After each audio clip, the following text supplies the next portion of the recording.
We be live. Shalom, shalom, everybody. How's everyone doing? How's my audio? Make sure you like the stream. Okay, so can you say something? Fantastic. Gene is confirming that my audio is good. Thank you so much, Gene, for being here. And also, thank you so much for highlighting the comments. Guys, your comments are being highlighted because Gene is here. Thank you so much, Gene. Everybody, thank Gene for being here. And that means that you get to participate more in the stream. So the comments in the live chat, when Gene highlights it, you get to be part of it. So it's not just me talking, it's you guys as well. Guys, make sure you like the stream because we have a lot of important things to say.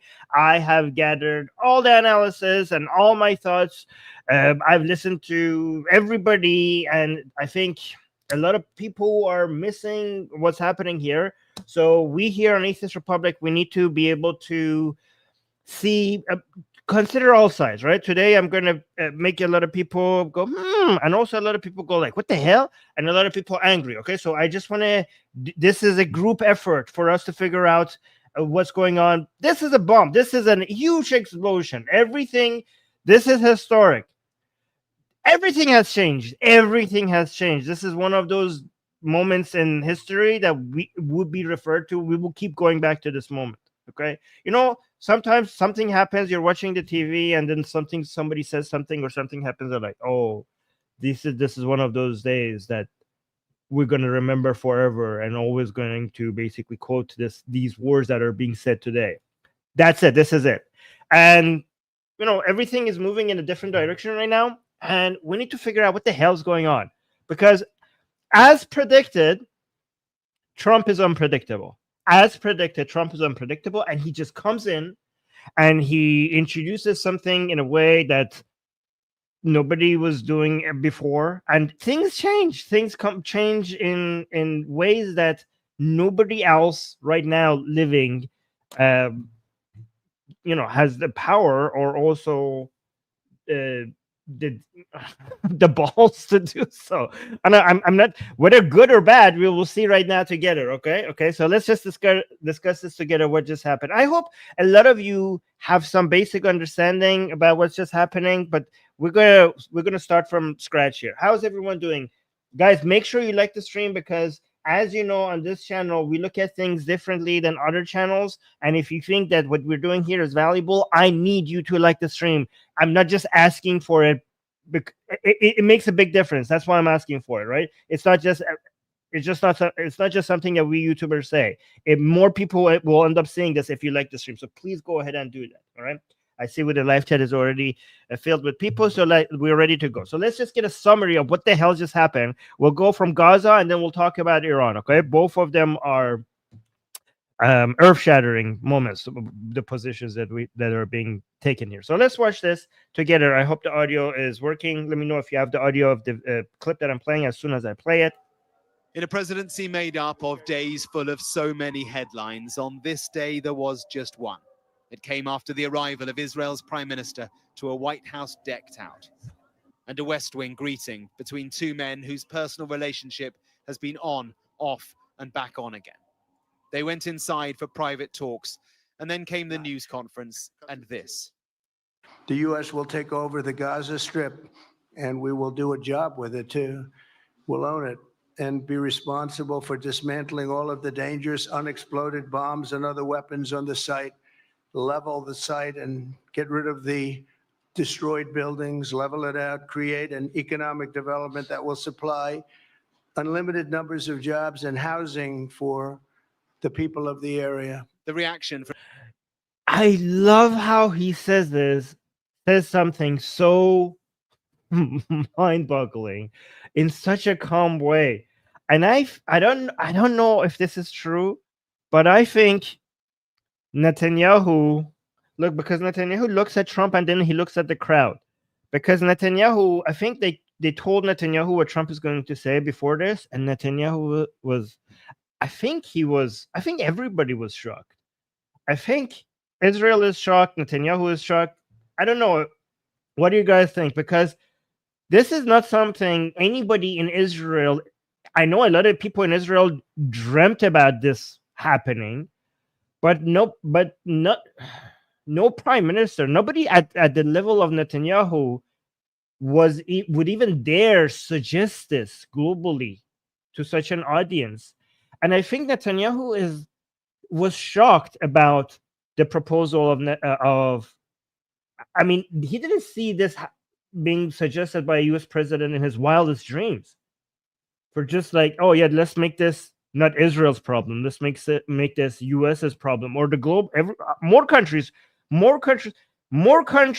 will now deal with Gaza than this being. This has been a burden upon Israel, and Israel all the countries in the neighborhood have given this to Israel to solve as an issue. None of them want it. Egypt doesn't want it. Jordan doesn't want it. Saudi Arabia doesn't want it. Israel is supposed to lift this burden, and everybody is just sitting on the side and criticizing Israel for not doing a perfect job, while no one else is willing to do it as well. So this has been a curse upon Israel. And now all of a sudden this president comes and says like, oh yeah, we're just going to handle it. And Bibi is standing there and like, I think he's like, is this reality? Is this really happening? Like what?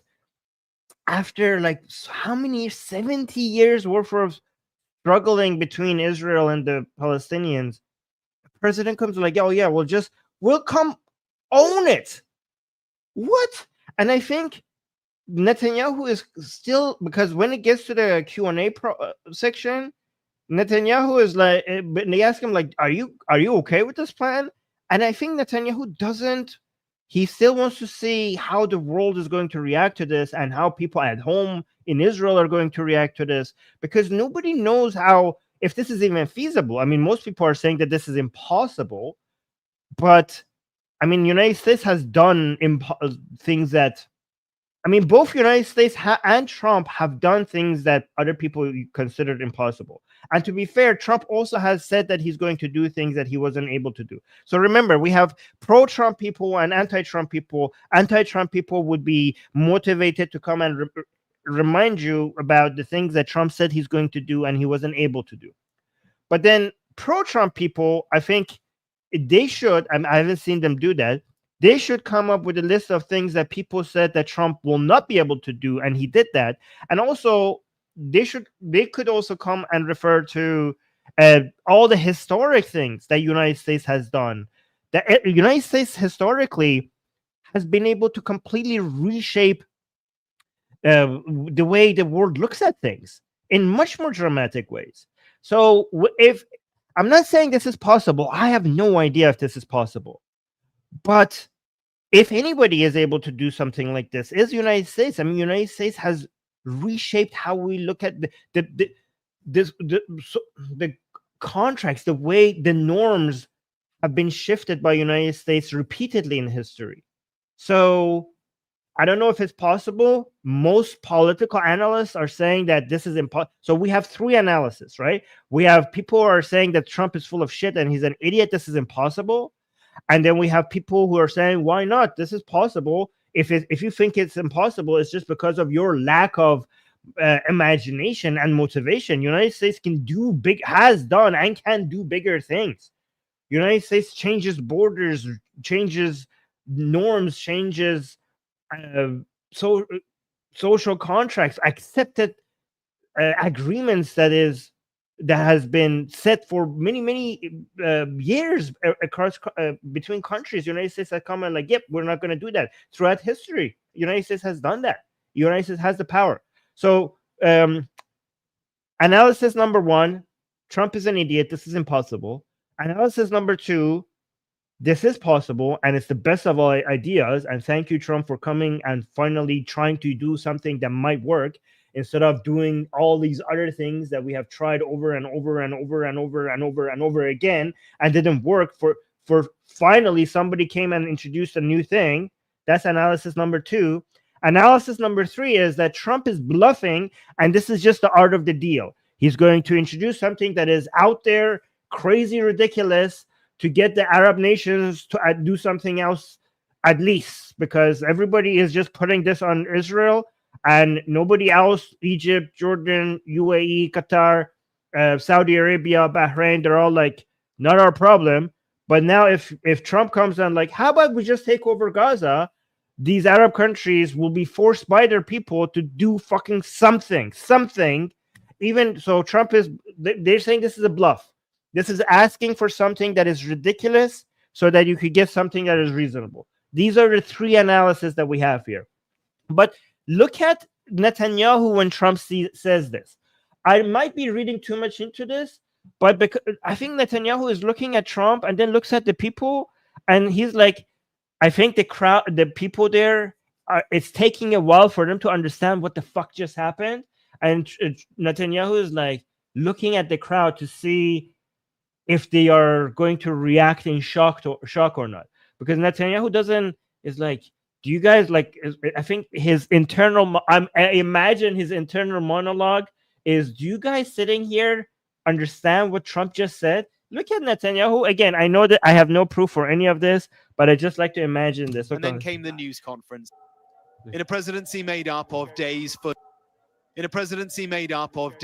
of so many headlines, on this day there was just one.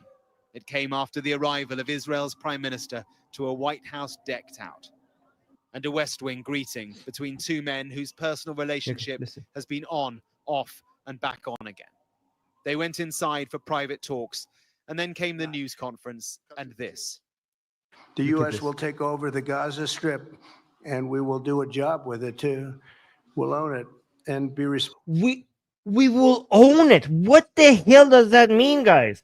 Can somebody explain to me? Because I think Trump says something and people don't know what it means, and then Trump decides what that means based on he just throws something out there. We will own it. The United States is going to own Gaza. Like, is that going to be part of the? Is that the fifth? So, guys, who had on their bingo card? Because we had the one-state solution, and then we had the two-state solution, and apparently now we're offering the new option, the 51st solution. Who had that on their bingo card? I didn't have that. The 50. No, forget the one state. Forget the two state. How about the 51st state?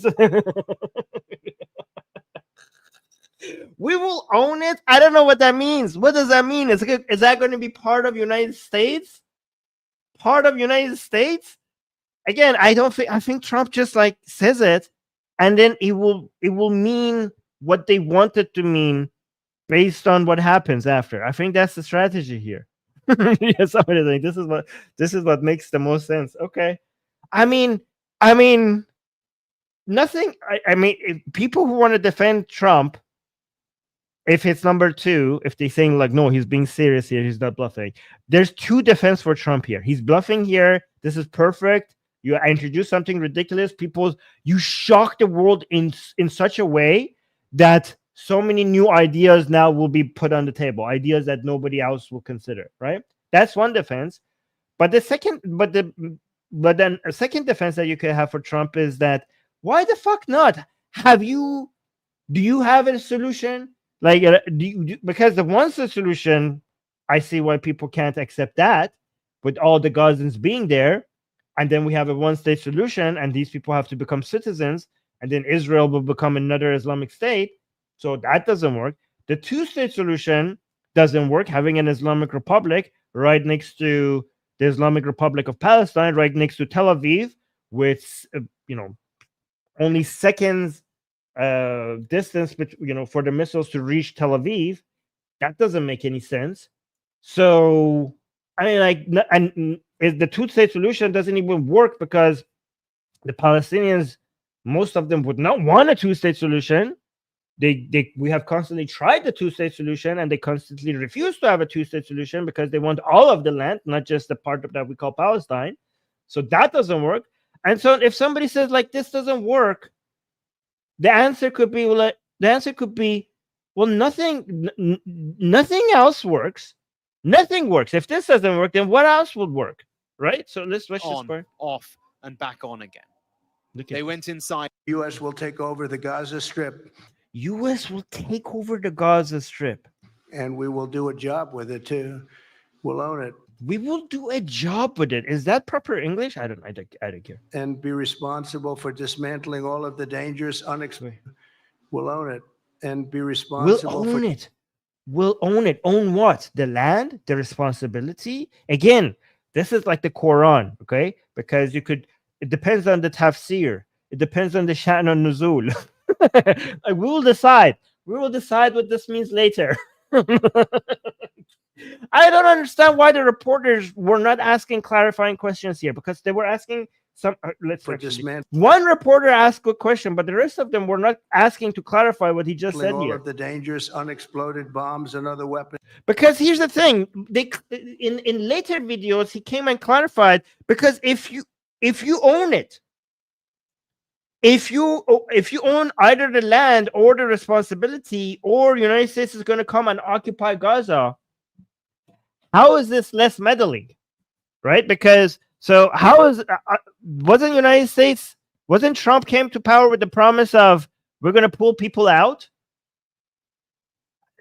Because now they're asking, after some time, after a day went past, people are like, hey, what happened to America first? This seems like a lot more involvement. Not only you're not going to pull out, you're going to go occupy Gaza. I mean, is it really occupation if that land is America? Like, I mean, if Trump wanted to troll people, like, yeah, I'm going to pull out of everywhere that is not America. But if Gaza is America, then why would I pull out? If Gaza is America, then if I'm in Gaza, then I'm basically I've pulled out of everywhere that is not America. Guys, oh my God, this is amazing. Who predicted this? Guys, didn't our prediction came true on this channel? Our prediction was unpredictable thing will happen. People are like, what is Trump going to do? What is people asking me on this channel? I mean, what is your prediction on what Trump is going to do? I predicted that Trump is going to do things that are unpredictable. So our prediction came true. That's what we said on this channel. Wait, we got a super chat. Oh yeah, guys, I will read super chats while we're doing the stream. So yeah, guys, super chats really help this channel, so thank you. VD is saying he might be saying we're going to own the responsibility to rebuild, however, with consequences. So yes, let's see, we will own it, either own this area or own the responsibility. If he's saying own the responsibility, then that is so much involvement in a place that is not America. The exact opposite. I mean, I'm not complaining about it. I would like that for Israel not to have to be paying for all the cost of getting Gaza under control. I mean, we were on this channel, we're like, who's going to control Gaza? If people are like, oh, Israel, let it go, like let them be like, who would do such? Like, are you going to get Saudi Arabia? Saudi Arabia is not going to do that. Doesn't want to do that. Egypt. They're not good. They just donate a little bit of money. I mean, a little bit of money. That's billions of dollars for us. But for actually controlling Gaza and putting it under complete management, billions of dollars is pocket change, right? The main cost of actually controlling that area, Israel is paying for that. The donations that Saudi Arabia or Egypt or Qatar are sending, they are either the Qatari one actually is supporting terrorism, but they are just virtue signaling. They are not actually accepting the main burden that Israel has accepted, right? So I'm as an Iranian who wants somebody to come and help Israel, I'm happy if that happens. I don't know if that's going to happen. We have no idea if any of this is going to happen, right? I will be happy if that happens, if United States comes and helps Israel with this. But if I was an American taxpayer that voted for Trump because I wanted Trump to stay home, I would be like, what the hell is happening here? Like, I don't know. Are there any Americans here in the chat that voted for Trump because they wanted Trump to just stop doing, they wanted the United States to stop spending money in other places? Because they asked him later, they asked him in the Q&A later, how are you going to send troops? And he said no. So if he's not going to send troops, he said, like, we're going to own this area, we're going to occupy it, but we're not going to send troops. So I think like the only way that will work is that if Israel does all the fighting and the United States comes after the fighting is finished, if that again, this needs to be clarified. And then if you come after, you're gonna build Gaza? Are you gonna spend money on it? Because that goes against your campaign. And he's like, no, Trump clarified, we're not gonna pay for it. We get others to pay for it. So how are you going to then own either the land or the responsibility? If you, because I don't know what owning means here. If you want to own the land, you want Israel to do the fighting, and then other countries to come pay for the reconstruction, and then for you to come and just take it after other people paid for building it. I don't know how that works. I have no idea. Or if you mean own the responsibility, how are you owning the responsibility if you're committing no troops and no money for rebuilding? So what do you mean by owning the responsibility? And if you're not going, but if you are going to own the responsibility or occupy it, how does that not contradict your campaign promise? So somebody explain this to me. I don't even know if Trump could explain this to anybody. I think this Trump just throws something at the wall and sees, like, looks at what happens. I don't know. This is guys. What are we on week 3 on Trump's presidency? We have had 4 years worth of changes in the first 3 weeks. Like my mind is spinning. I have no idea what's going on. Like things are changing on a rapid pace. Oh, we have Selva celebrating your 38-month membership. Thank you, Selva, for being a member. Appreciate that. And Reincarnation Entertainment saying, oh, thank you so much for the super chat, saying like and subscribe to support Atheist Republic. Oh, they said you use the super chat to just advertise the channel. Thank you so much, Reincarnation Entertainment. That's very, very, very sweet. I appreciate that. Let's go forward. On the site, level the site and get rid of the destroyed buildings, level it out, create an economic development that will supply unlimited numbers of jobs and housing for the people of the area. Who's going to do that? You're going to build. Who's going to build that? United States? They're going to put the money? He said no. Limited numbers of jobs and housing. Okay, maybe let's be charitable. Maybe he's going to, by owning. Let's like take the best take, like the most charitable take.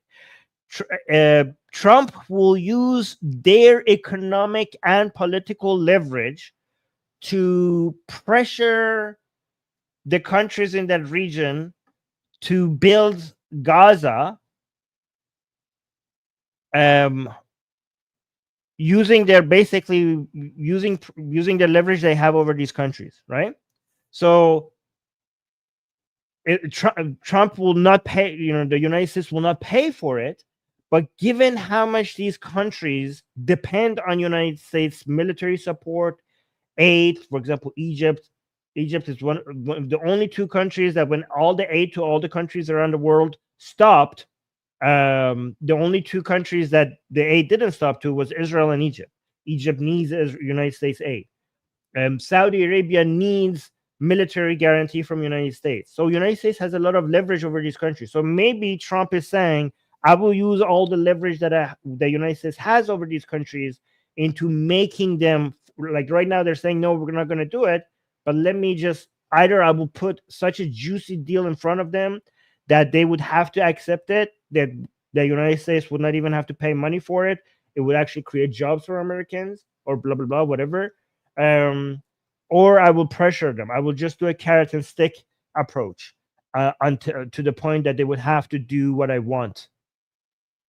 Yeah, do you think like Mexico paid for the wall? That's exactly the example people will use for things that Trump said that he will make happen that didn't happen, right? But then the pro-Trump people say, well, we have examples of things that, like, for example, with Cuba or other countries, right? We have examples of things that people said that won't happen and did happen.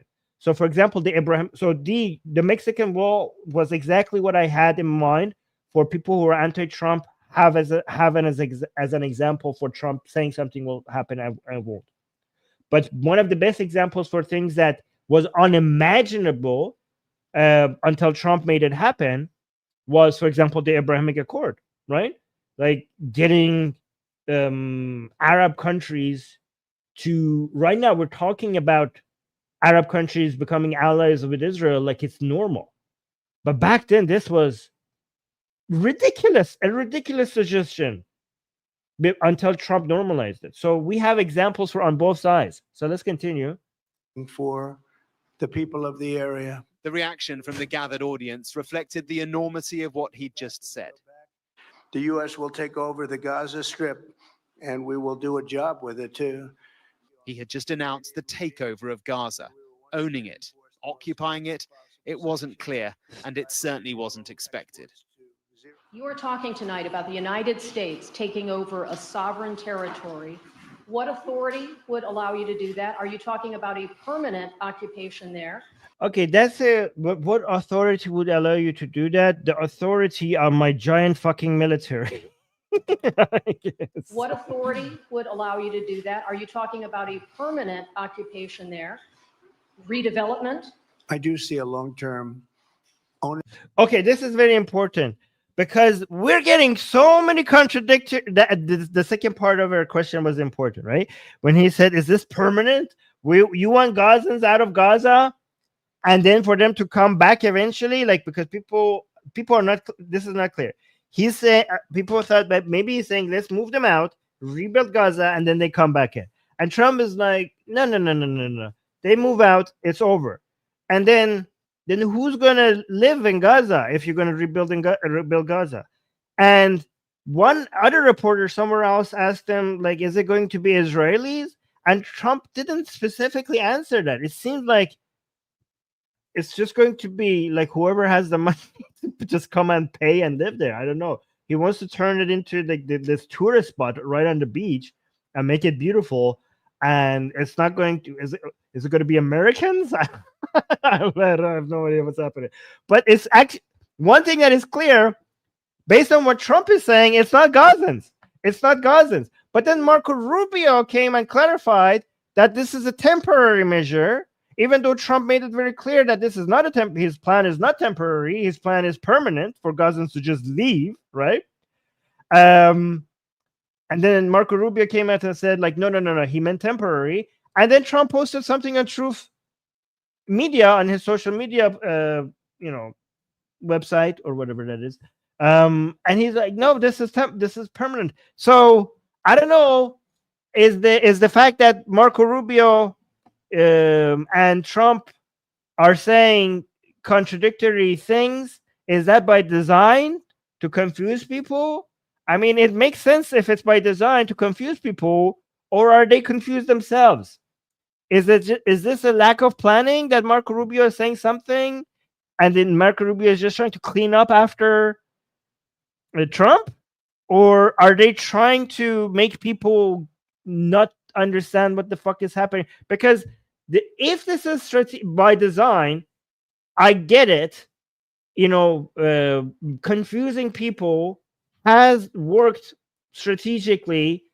If you don't know what your enemy is about to do, your enemy becomes unpredictable. So you have to prepare for the worst and hope that you could get the best out of them. If you know the position, because multiple options will be on the table, because you have no idea what your enemy is saying.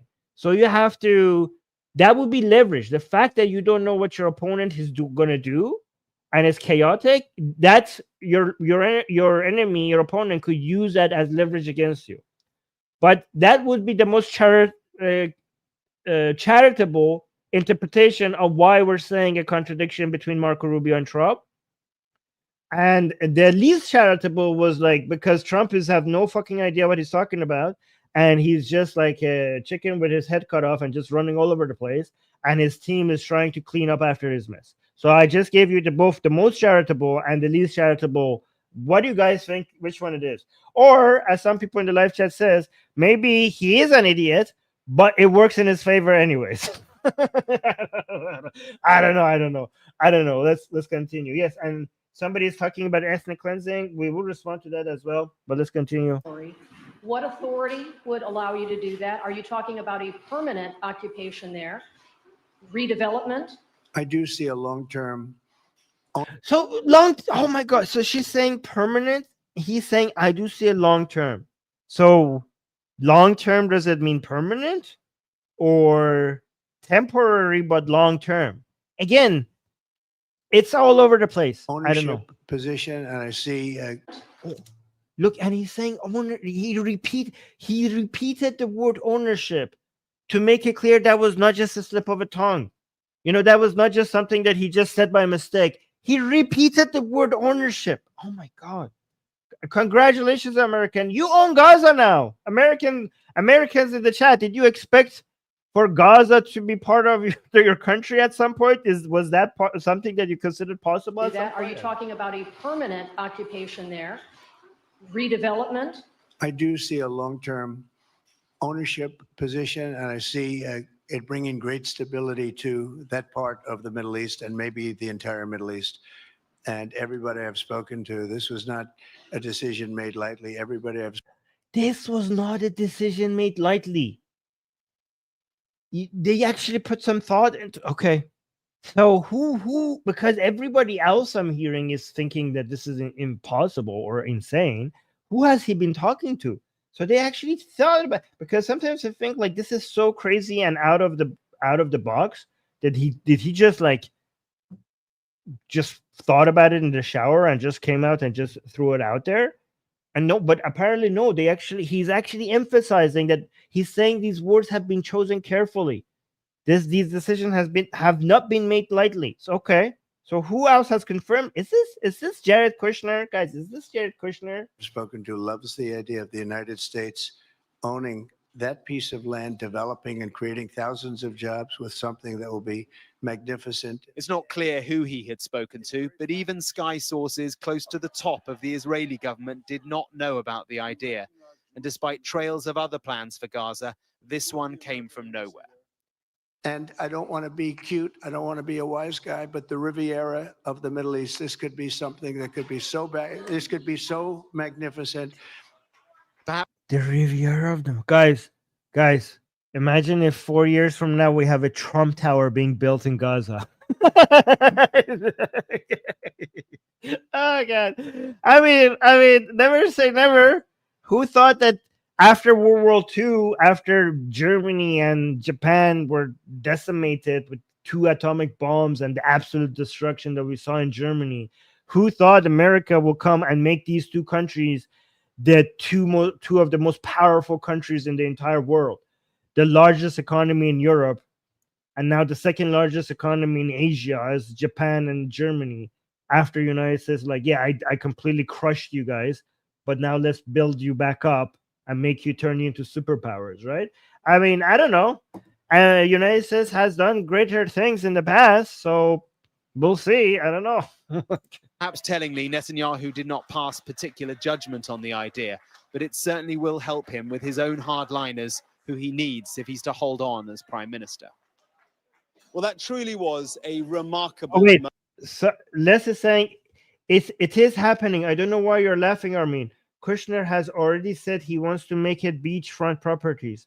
Well, I mean, how could I not laugh? This is shocking. I am responding. This is me being shocked by how fast history is changing over a few days. So this is just me being shocked. This is my response to being shocked. Okay, so I don't know. Les is saying I'm horrified. Well, I mean, horrified. I don't know what's going to happen. Yeah, I'm shocked. I'm shocked. So why are you horrified, Les? What do you think is going to happen? Why are you horrified? Because we don't know what's going to happen. This could be a bluff. Nina is giving us... Oh, Nina just gave us 5 gifts, guys. Thank you so much, Nina. 5 memberships. But guys, if this happens, again, I have no idea if this is going to happen or not, okay? But if this happens, is that really... Are we supposed to be upset? Like, because what would be the alternative? Just compare it to the alternative. What did Sarah say? Can you get that back up? Where is that, Sarah? Oh, yeah. No offense, but who cares if they make a beachfront in Gaza? I mean, that would be if Gazans are given a better place to live. Because here's the thing. I mean, I would like it if Gaza turns into a very nice area to live. I mean, I care.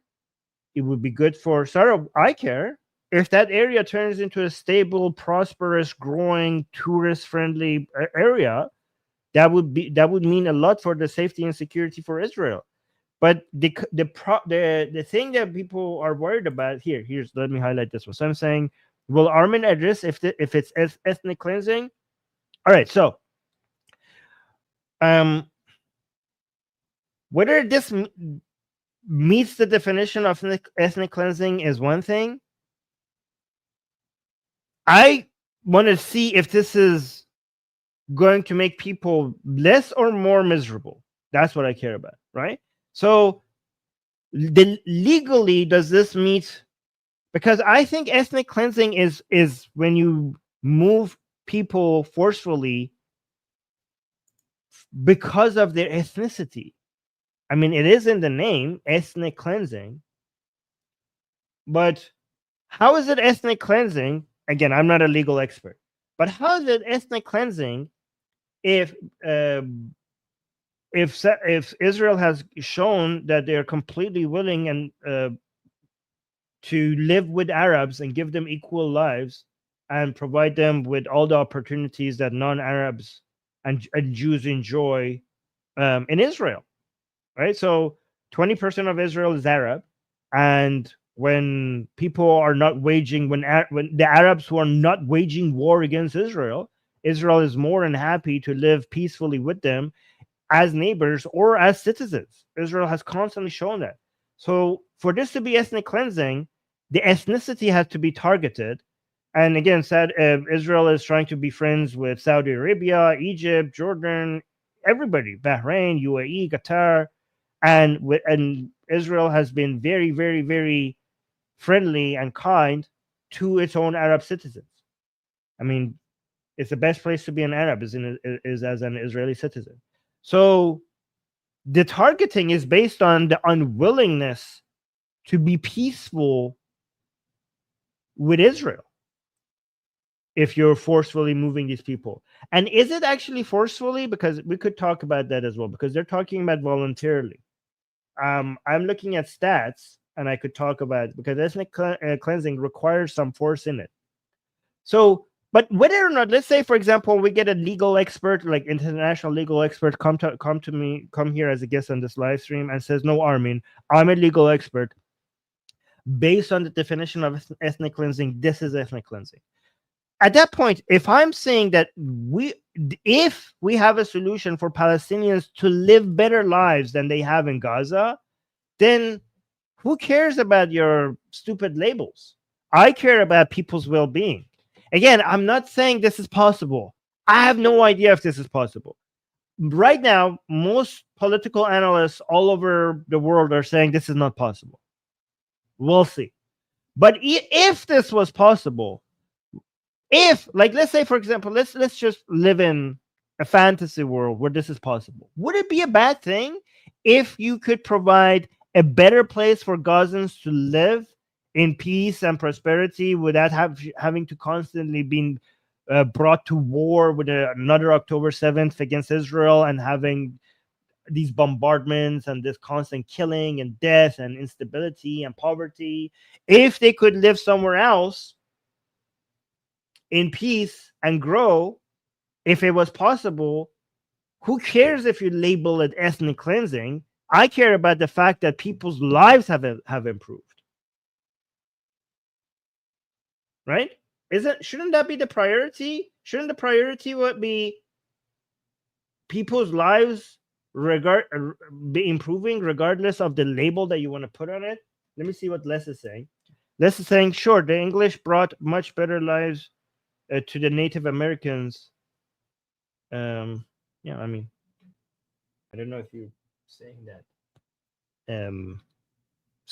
Okay, yeah, I don't know. I care about people's lives improving, regardless of what you want to call it, right? So if it's possible, let's do it. I mean, if it's not possible, then what the hell are we going to do? What the hell are we going to do? The two-state solution is almost impossible. The one-state solution, I mean, I would like to have that, but the willingness in Israel for Gazans to become Israeli citizen. I mean, I see why that is like basically a no-go. People who want to people who, a large portion of them would want to kill every Jew in the world, now becoming Israeli citizens. I mean, how does that change the politics of Israel? I mean, they don't even have to be majority. I mean, look at the UK. If you get from 6% Muslim to 10% Muslim, especially if you have the wrong type of Muslims, because we have different types of Muslims, right? You don't have to be the majority of the country for you to completely change the direction of the politics of your country. But if Gaza and the West Bank become part of Israel, they will become the majority. And they are not the type of Muslim. They're also different. The most radical type of Muslims live there. So Israel will not be Israel anymore if we have a one-state solution. So tell me, what else can we do? What else can we do? I mean, if this is impossible, then everything is impossible. Yeah, I have no idea. So let's watch this part. Hold on. Is this a clip I wanted to show you guys? Sir, this is a national security presidential memorandum. Let me actually respond to your comments before we go to the Iran part. Again, Nina, thank you so much for the membership. And guys, also thank you for the super chats. The super chats, I will read the super chats, and it really does help the channel. Okay, and also memberships. Memberships have really helped the channel. Let me see. Nina saying they're American Puritans now. Less LOL. They're desperate for a king, but they're not British anymore. Okay, that's a different conversation.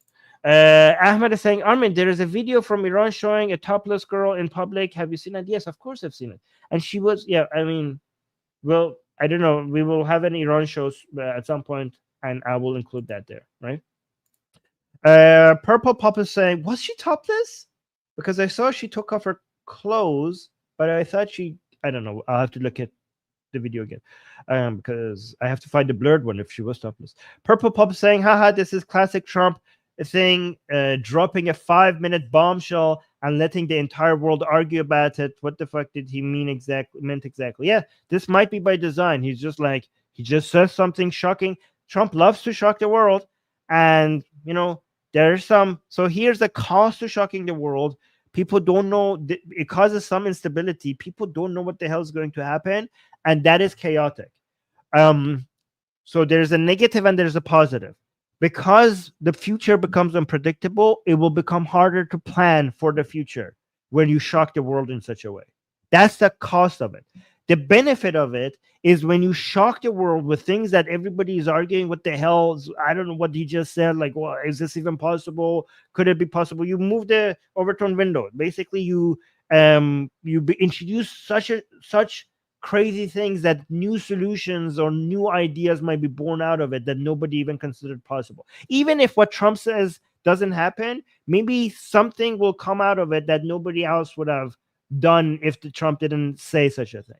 So I give you guys, I'm trying to be unbiased here, okay? I'm trying to give you the positive, the negative, the charitable take, the uncharitable take. I'm trying to cover all interpretations, okay? I'm going to be pro-Trump and anti-Trump positions at the same time on this stream, right? So you guys could consider all directions, okay? I think that's a fair thing to do here.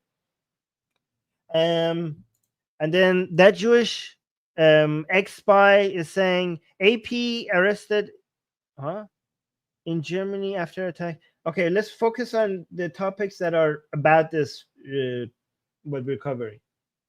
Okay, here. Apparently ethnically cleansing Palestinian, but it's not when they attempt to push the Jews into this. That's actually an important point, if this is what you're referring to, because Gaza, Jews were forcefully moved out of Gaza back in, what year was it? 2005? Am I saying the year right? Yeah, I think it was 2005. Correct me in the live chat if I got the year wrong, right? Jews were forcefully moved out of, yes, 2005. Got it. Yeah, thank you. I was right. So Jews were forcefully moved out of Gaza for the sake of peace. Was that ethnic cleansing? That was based on ethnicity. Because when Israel forcefully moved Jews out of Gaza for the sake of peace, it wasn't based on these people being radical. They moved every single Jew and their bones and their bodies. They dug their bodies out of the ground in Gaza and they moved them out. So I don't see people calling that ethnic cleansing and a war crime. The same people who are calling this ethnic cleansing. I see a lot of people saying that was the right decision. So if we could move, yes, exactly these things. Some were dragged out. So why is it that it's okay to move Jews by force for the sake of peace, and all of a sudden now it's wrong to move Arabs by force for the sake of peace?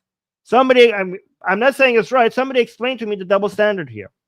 And also, do we need force? Because I found some data that might be interesting for you guys. Again, where is this? So recent surveys indicate that 31% of Gaza residents have expressed a willingness to leave and live elsewhere.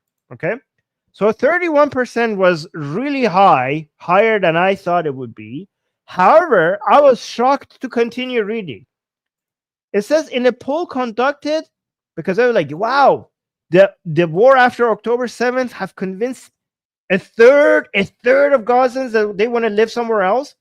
But then I continued reading, and it says this is based on a poll conducted before the October 7th conflict. So it's saying in a poll conducted just before the October 7th conflict, part of the Arab barometer. Oh, this is actually a very sophisticated and well-recognized poll. Arab Barometer PSR survey series about basically says that about 31% of Gazans said that they were considering immigration, compared to 21% in the West Bank. This figure is particularly notable among younger adults, with 44% of those aged between 18 to 29 in Gaza expressing the desire to leave. 41% among younger generation. So this was before all the freaking conflict after October 7th. It was 31% before. I thought it got up to 31% because of the conflict. So I don't know. Maybe if we do a poll now, it might be even above 50%. So that is crazy high. I had no idea that we have those numbers that we're dealing with here, right? So let me look at some of your comments, because guys, I have another stream, a Persian stream about the very same topic. So I need to look at. I'm gonna deal with Iran stuff as well. Okay, let me just. Oh, Alexandra is saying from Morocco. Love you, Israel. Oh, this is so sweet. I love it when we have, people who the world considered that they should be enemies against each other. They express love for each other. It's so beautiful. I love that type of energy in our chat. Okay, and I think our chat has that more than anywhere else. Like if you go into other people's streamings, you see, Muslims maybe hating on Jews or atheists hating on Muslims. But here on this channel, or Arab versus Persian hate. But on our chat, you see so many examples of Arabs showing love and support for Israel, Israelis showing love and support for Iranians, and it's just so beautiful. Our live chat is so beautiful. I love it here. So this person, which I can't pronounce his or her name, is saying apparently. Oh, I already read that. Purple Pulp is saying anyone who isn't wait, what does it stand for? WDYM. Can somebody say what is that short for? Saying anyone who isn't an entire ignoramus understands that transfer is the only way towards stability. I mean, if somebody wants to disagree with Purple Pulp, can they tell me what is their alternative? I'm all ears. I'm all ears. Oh, what do you mean? Purple Pulp saying, what do you mean? Yeah, no, I mean, I kind of see your point. Again, I'm not sure. I'm just being skeptical. Okay, I'm just being skeptical because I don't know if this is possible either. So I get your point, Purple Pulp, that the other options are not feasible. So this is the only solution. But I cannot imagine how you would do this option either. Moving 2 million people out of Gaza, and I don't know, by force, or is it going to be by force? I mean, it's never going to be 100% voluntarily moving out. So it has to be at least 1 million of them is going to be by force. Like, who's going to do that? How is that going to happen? Like, maybe it's just my failure of imagination. I just can't imagine it. I just can't imagine that happening. And again, that might be my failure of imagining it. It's just like all of them seem but yeah, your point stands that the other options are also unimaginable. Yeah, what do you guys think? What do you guys think? Sarah is saying, remember when every single Jew was forcibly... Yeah, that's what I just said. That's what I said earlier, Sarah. That's what I said. But they were not 2 million. They were not 2 million. But that's that. You know what? The fact that that happened makes this easier to sell. Because now anybody who comes and calls this out as ethnic cleansing will look like a freaking hypocrite. Because when they were doing this to Jews, not only they were not calling it ethnic cleansing, they were supporting it as a show of good faith from Israel. Right? So, yeah, okay, I read that. And then D is saying, if someone offered me a nicer house in a nicer neighborhood, I would take it. Exactly. I mean, a lot of Gazans might say that, yeah, they would never accept this. This is our land, blah, blah, blah, blah, blah. But what if you build somewhere nice in Egypt, in Jordan, and you show them, like, look at these homes, look at these parks, look at the cinema, look at the mall. And they're like, yeah, no, I would rather live in this, under this rubble. So, I mean, if you could build something nice and then ask people, would you want to live here? I mean, I would say, like, the virtue signaling of, like, no, I'm going to stay here because this is my land, is just going to melt right away very fast when people see that they could actually have nicer lives somewhere else. Sarah saying, Armin, I wanted to know from you how Raisi's wife went to Iraq as a government delegate. Well, I mean, that's not the topic here today, so we'll talk about those. Ask that in Iran stream that we have. So let's watch the Iran part now.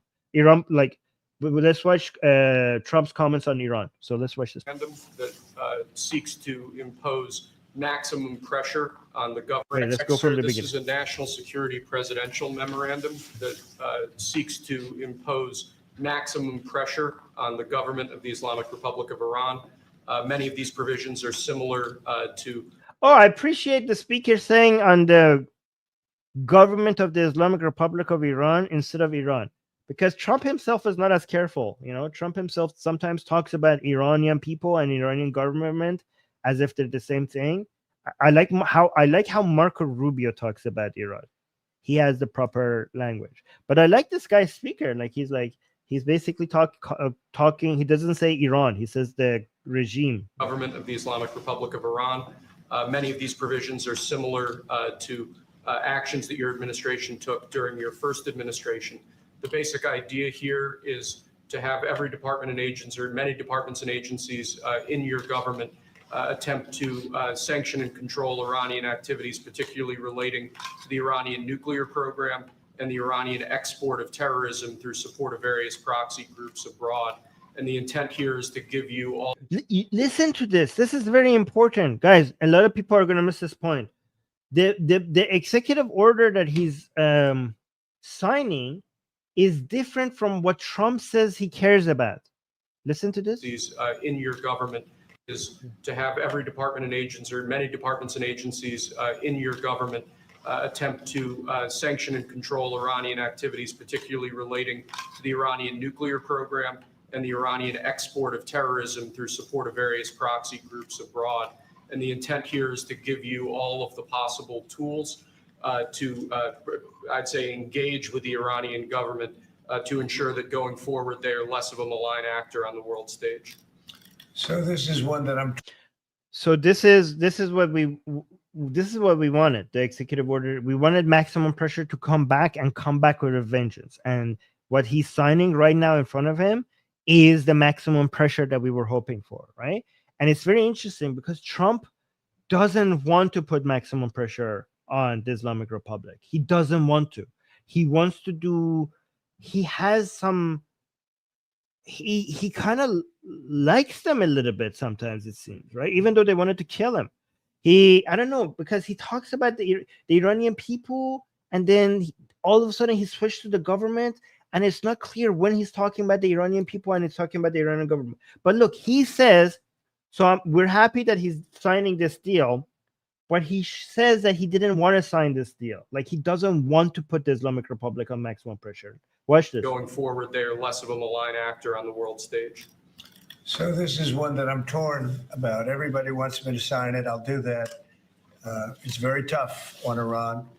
It's what we had before. We would have never had the problem. You would have never had October 7th. We would have never had the problem had the election gone a different way, which it should have. But this one, I think, more than made up for it. I think we're doing things, and it shows that more than made up for it, much more historic. The Iran situation, hopefully, I'm going to sign it, but hopefully we're not going to have to use it very much. We will see. See, he says he wants a deal. He wants a deal with the Islamic Republic. And this is what a lot of Iranians, including me, have been warning about. Because a lot of Iranians love Trump because he's going to come and put maximum pressure on the Islamic Republic. I have said to the Iranian people on my Persian channel, don't be sure about that. Because Trump loves the deal. He wants to get a deal, and the maximum pressure part might be a temporary tool for him to eventually get a deal out of the Islamic Republic. And if he does get a deal out of the Islamic Republic, a lot of Iranians are going to be disappointed because they want the maximum pressure to just continue without any deal with the Islamic Republic. However, one thing that works in our benefit, that's about internal politics of Iran. I'm not going to go into too much detail about that right now. I'm just going to touch on it a little bit. There's two problems for the regime. First of all, Khamenei doesn't want to do a deal with Trump because Trump killed Qasem Soleimani, and it would be humiliating for Khamenei to do a deal with Trump. That's why they put in a reformist president, so that if they have to do a deal with Trump, Khamenei can say it wasn't me, it was him, right? So that will make it very difficult for Khamenei to do a deal with Trump, even if Trump wants to do a deal with Khamenei. And if Trump puts so much pressure on the Islamic Republic to the point where the Islamic Republic and Khamenei just bends the knee and does a deal, a lot of Iranians will be disappointed. However, the silver lining is that is so humiliating for the regime, for Khamenei, that more people, more Arzashi people, more pro-regime radicals in Iran are going to turn against the regime. So I always said the best chance that we have for the toppling of the regime in Iran is not a foreign country coming out and basically waging war against the regime and toppling the regime.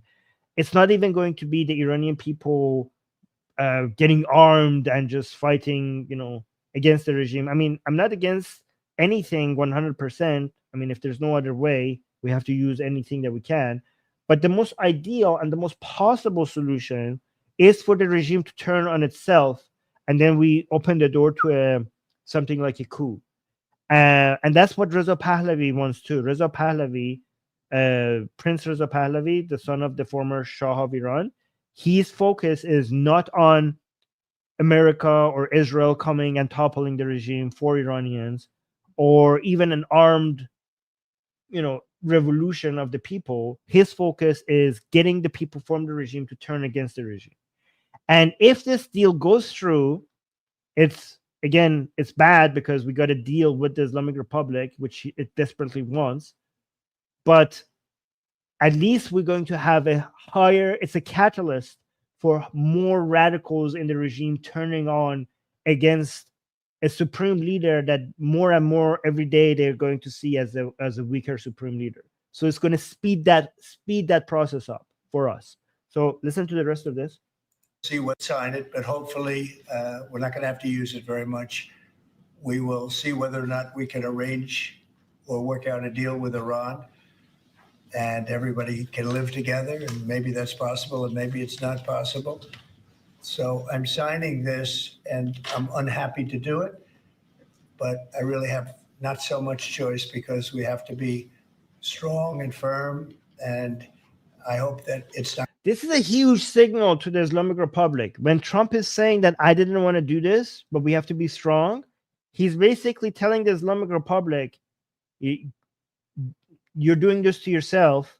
I am more than willing to do a deal with you. Like, he's saying, I don't want to do this to you. He's saying, I don't want to, Trump is saying to the Islamic Republic, I don't want to do this to you. So one charitable interpretation, because a lot of Iranians are like, oh my God, we thought that Trump is going to come and he's going to just be anti the Islamic Republic. But even when he's signing a deal that is putting maximum pressure on the Islamic Republic, he's talking to them as if he's in love with them or something like that, right? He's like, oh, I didn't really want to do this to you, but we have to be strong, blah, blah, blah. So one charitable take I've heard some people have of what Trump is saying here right now, again, I'm not taking a side, I'm giving you all the interpretations, okay, is that I'm telling you the disappointment, and I'm also telling you the silver lining, and I'm also telling you the uncharitable and the charitable interpretation. The not so charitable position is what Les was saying in the chat. Like, this man loves dictators and strong dictators, and that's why he doesn't care about what they do to the people. He loves them, so he's just going to just deal with them as long as you're not causing a cost to Trump. Trump doesn't care about anything else. So that's one take. But another take is he's actually showing to the world that if I go crazy on the Islamic Republic, I gave them the opportunity to come talk to me. I was willing and capable and more than willing to basically sit on a table with them, right? Yeah, Dia saying sounds like talking to a child. Yes. But if at some point, for example, Trump goes a lot more aggressive on the Islamic Republic, way more aggressive, to the point maybe that even supporting Israel's military attack on Iranian soil to a much larger degree that we have seen so far, if that's the future, if people want to say, like, Trump, you said you're anti-war, but now you're supporting a war against the Islamic Republic on Iran's soil, he could come back to this moment and say, look, we did everything not to get to that point. We did everything not to get to that point, and they just didn't talk to us. We were asking them very little. We made it very easy for them to negotiate with us, and they said no to us, and we have no choice. Like, Trump is going to say, I didn't ask for much, and they didn't meet those demands. The signals that are coming from Iran right now, Araghchi, which is the foreign minister of Iran, they're saying that the things that Trump wants, we can give it to him. Like, because Trump is saying, so here's interesting, right? We have the reformers right now in the government of Iran, which again, they are a cover for the actual people who are in power, which is the IRGC and Khamenei. They're sending positive signals to Trump that they're willing to negotiate, while Khamenei is signaling to his base that, death to America, these people cannot be trusted, we shouldn't be talking to them. And then slowly also saying that if we talk to them, we should do it this way, which is a huge signal to Khamenei that, we might have to do a deal. But he's also saying more and more anti-American things. For the first time, Khamenei himself did the chant death to America. So remember, this has never happened before. Khamenei himself gets the people in front of him to say death to America. He himself never said that himself. But we got to just yesterday or the day before it, Khamenei for the first time did that chant himself. So the reason why you're saying, this is like, are you guys bipolar? Why is part of your regime saying that, oh yeah, Trump, we could do we'll do everything you want, like this is easy, sure, let's have a talk. And then you have another side of the regime in Iran saying, getting more anti-American in their rhetoric, is because the problem that the regime has. The regime wants to do a deal with America while also not losing its radical base that is the only people remaining who support the regime. If they do a deal with America, is they're going to lose the only remaining base that they have, and that could topple the regime, which is basically they're stuck between a rock and a hard place. So they need to have show two faces, one for America and one for their internal consumption. The internal consumption is aggressive against America. They brought in some so-called reformers in power as the face to the America, signaling to them that we're willing to talk. So Pezeshkian has talked about willingness to talk, and Araghchi just recently came out, which is the foreign minister of Iran, came out and said that if you want us not to have a nuclear weapon, we already have a fatwa by Khamenei that says we're not going to have a nuclear weapon. That is easy. We could give you all of that you want. But the interesting thing is that Trump says in his speeches here and everything else that all he wants is for the Islamic Republic not to have not to have nuclear weapons. But the very papers that he's signing in front of them, as you heard by the speaker, by the guy that gave him the paper, is asking for more. Is asking for more. So let's listen to Trump a little bit more here. Guys, you don't get this level of detail anywhere else, okay? Not on mainstream media or YouTubers. They don't go into this much detail about what the hell is happening here.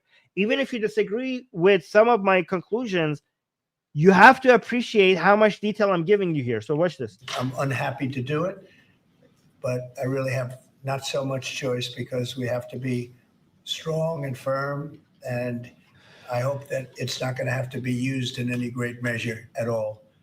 It'd be great if we could have a Middle East and maybe a world at total peace. Right now, you don't have that. When I left, you had peace all over the world, and now you have the world is blowing up. As you know, Bibi is coming in to see me later. Others are coming in to see me. We'll see what we can do. But I'm signing this, and hopefully it will be a document which won't be very important, will hardly have to be used. So what kind of deal would you be prepared to Well, make? we're going to see. I mean, we're going to see. They cannot have a nuclear weapon. With me, it's very simple. Iran cannot have a nuclear weapon. So see, somebody is saying in the chat, Trump didn't say that's all he wants, okay? But listen to what Golden Gun, listen to what he just said here, okay? He says it's very simple. The reporter asked him, what type of deal? Oh, Sam, I see your super chat. I will read that soon.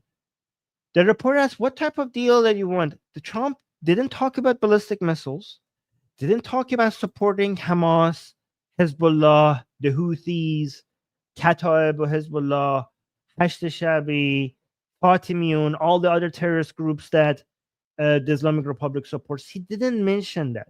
He says, for me, it's very simple. They shouldn't have nuclear weapons. To me, that seems like he's suggesting that that's all he wants. All he wants. No conditions on ballistic missiles and supports for terrorism in the Middle East or anywhere else. However, the very paper that is right under his hand that he's signing is asking for more. So let me actually read this for you guys. It says, while Trump often emphasized preventing Iran from acquiring nuclear weapon in his public statements, the recently signed executive order expands the policy. It not only aims to deny Iran nuclear capabilities, but also explicitly targets its ballistic missiles program and its support for terrorism in the Middle East. This broader scope marks a shift from his earlier, more narrowly framed comments. Well, I mean, not just earlier, even from his comments talking right now. So here's how somebody could interpret this. Again, when I'm telling you how somebody could interpret this, I'm just saying, I'm not telling you that definitely this is the right interpretation. Art of the deal. Again, people will say art of the deal. Ask for more, settle for less. So if Trump is signing a deal that he himself here says that I'm hoping that we don't have to use, asking for so much, he might eventually agree upon settle for less, because this is not a good way of doing the art of the deal. If Trump is saying it's very simple, they can't have nuclear weapons. Like, what happened to asking for more? The paper that he's signing is more in line with the art of the deal than the words that are coming out of his mouth. Because the paper he's signing is asking for much more than not having nuclear weapons. but he's signaling to the Islamic Republic that you could make me happy by just getting rid of your nuclear weapons, which is not good for Israel, to be honest. This is not good for Israel. This is not a good signal. Like, as an Israeli, if I was an Israeli right now, I would be upset, right? If I was an Israeli, so let's put our position as as an Iranian, as an Israeli, as an American, okay? As an Iranian, I would be disappointed because Trump is showing more willingness to do a deal with the Islamic Republic than many Iranians hope for. However, silver lining, if Khamenei signs a deal, it would be humiliating. It would get more people to turn on him. That's as an Iranian. As an Israeli, I would be, if I'm not speaking on behalf of Israelis. I'm just saying what I would feel if I was an Israeli. I would be asking, what kind of an ally are you? You are supposed to be the greatest defender of Israel as a president, and however, you care just about yourself. Our greatest enemy, which is the Islamic Republic, if you're going to do maximum pressure on them, you don't care if they keep expanding their ballistic missiles and their support for terrorism and our enemies around the region. That's not going to be. You're saying it's very simple. All I want is for them not to have nuclear weapons. Again, I don't know what's going to happen. He might pressure them to the point that they give up on everything else as well. I don't know, but I would be worried as an Israeli. Here's the silver lining as an Israeli. Maybe Trump is saying, I will do a deal with the Islamic Republic when it comes to nuclear weapons. When it comes to removing their military capability and their terrorist capability, that is not our job as America, but that's Israel's job. And we will support Israel with donations and military, weapons and whatever they need for them to do that. So here's a charitable take on Trump, okay? Like, it's not that we shouldn't stop the Islamic Republic from expanding its ballistic missiles and supporting terrorism in the region. It's more that is not our job. That is Israel's job, and Israel is doing a good job, and we will just support Israel. That's a charitable take that you could have as a silver lining if you're an Israeli. As an American, if I'm a Trump voter, I would like this. I would be like, this seems like less involvement. Simple. Like, he's telling them maximum pressure. He's not going to do a military attack on. He's not going to get us into a war. He's just going to put maximum pressure on them economically, unless they agree not to have nuclear weapons. This is, unlike what he said regarding occupying and owning Gaza. This part is very much in line with his campaign promises, right? So let's continue. We don't want to be tough on Iran. We don't want to be tough on anybody, but they just can't have a nuclear weapon. See, when he says we don't want to be tough on Iran, Iranians are good people. Again, he's not as careful with his language as somebody like Marco Rubio, because he says, when he say we don't want to be tough on Iran, then you're talking about the Islamic Republic. And then another place it says Iranian are great people. Well, you're talking about the Iranian people. Are you mixing the Iranian people's goodness with their government? Anyways, it's weird. It's not very careful. We don't want to be tough on anybody, but they just can't have a nuclear weapon. They just can't have a nuclear weapon. That's it. Nothing else. No other requirements. Engage in conversations with your counterpart in Iran? I would. Do you want to block the sale of Iranian oil to other nations? Well, we have the right to do that. And that's what I did before. And they had no money. They wouldn't have had the money for Hamas or Hezbollah and anybody else. That's another charitable take. Somebody could say, Armin, Trump doesn't need to, with the maximum pressure, they're not going to have enough money to fund Hamas anyways. But again, if I was a reporter in that room, I would ask Trump, like, okay, sure, if you put maximum pressure on Iran, on the Islamic Republic, they will not have enough money to support Hamas like before. October 7th wouldn't happen. But you're saying that they just can't have a nuclear weapon. So if they get rid of their nuclear program, then you're going to remove the maximum pressure, and then they are going to again have enough money to support something like Hamas. Somebody a reporter there should have asked them that. I just. Oh, we got 2 super chats. Let me respond to the super chats. Sam is saying, always love the show. Thank you so much, Sam.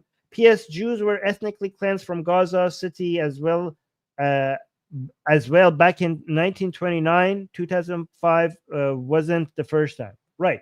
Yeah, but 2005 is dealing with the same people that are now accusing moving Gazans as an ethnic cleansing. They're labeling that as ethnic cleansing. So those are, yeah, that's true, but those are other people. But I see your point, yes.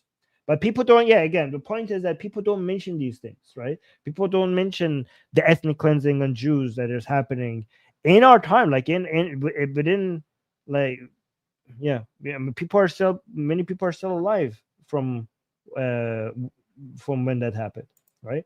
And then Noam is saying, Armin, maybe we can do a meeting in Gaza casino before we'll be able to do a kotlet party in Tehran. Guys, if this all happens, let's go and have a meeting in Gaza. Let's have our next meeting. Let's go. I go live in Gaza on top of Trump Tower. Casino. I don't know, man. These things, we'll see. I mean, people say these things are impossible, but again, I remind you, right before World War II, if you told Japanese people what's going to happen to Japan in just a few years, they would consider that impossible. Solve this thing. It's just, if things went the way they should have, this would have been over. Guys, again, I'm not making light of. I know a lot of people hear the word ethnic cleansing and they think this is horrific. This is not something that we should be joking about. Okay. I don't care about these labels in this case, right? I just want the best situation for the highest number of people, including people in Gaza, right? And if, again, this is a huge if, because I have no idea how possible this is. Let's say it's impossible, but let's just imagine if Gazans could have a peaceful, stable, prosperous life somewhere that is not Gaza. Why is that a tragedy? Why is that a tragedy? Again, I'm not saying this is possible. This might be the most ridiculous suggestion in the world, or it might be the best one. I don't know. But why should I consider that to be a horrific outcome? Imagine if I mean, this has happened before. You guys know, right? Gazans have moved to Jordan. Isn't 50% of Jordan? No, not Gazans. Sorry, Palestinians. Isn't 50% of Jordan Palestinians that moved there? So this is not crazy talk. Isn't it 50%? What percentage of Jordan is Palestinian, guys? Somebody say in the chat. Yes, somebody saying 60%. I heard 50%. Oh, people saying, okay, numbers are high. Okay, maybe higher than 50%, right? How many Palestinians moved to Lebanon? Wasn't Lebanon a Christian country until so many Palestinians moved there and turned it into a Muslim majority country? So this is not. This has happened in recent history. So yes, people are saying Lebanon. Yeah. A lot of people don't know Lebanon was more people. It surprises me that a lot of people don't know that Lebanon was a Christian country. Yeah. Okay. If things went the way they should have, this would have been over long ago, but it's not over. How close do you think Iran is to developing nuclear weapons? I think they're close. They're too close. But again, you could go back 4 years. I would have said they would have had it during this intervening period. But they're pretty close, Peter. And why say that you're unhappy to sign it if it's Iran and their proxies who have threatened to retaliate against you and your team by killing you guys for taking out Soleimani? Well, they haven't done that. And That would be a terrible thing for them to do, not because of me. If they did that, they would be obliterated. That would be the end. I've left instructions. If they do it, they get obliterated. They won't get obliterated. If he has left instructions, if the Islamic Republic, it's amazing how Trump is complimenting the people who tried to kill him. And he just so casually says, like, yeah, they will. I've left instructions. If they kill me, they will be obliterated. I don't know how to say that word. won't be. And I've left instructions. If they do it, they get obliterated. Obliterate. Yeah. Okay. I have. That's a tongue twister for me. There won't be anything left. They will be wiped out. How about that? And they shouldn't be able to do it. And Biden should have said that, but he never did. I don't know why. Lack of intelligence, perhaps. But he never said it. So completely. What does that mean? What does that mean? Is he going to just nuke all of Iran, or is he going to topple the regime? I don't know. But guys, he's left it. This is he's left instructions. If that happens to a leader or close to a leader, frankly, if you had other people involved also, you would call for total obliteration of a state. Carl saying, who is he talking about? He's talking about the Islamic Republic or the entire of the state. Yeah. Okay. So the regime, if they assassinate him, he says he's left instruction to completely destroy people involved also.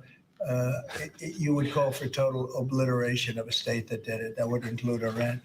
So I'm signing this, and it's a very powerful document, but hopefully we're not going to have to use it. Mr. President, if the Prime Minister today were to ask your...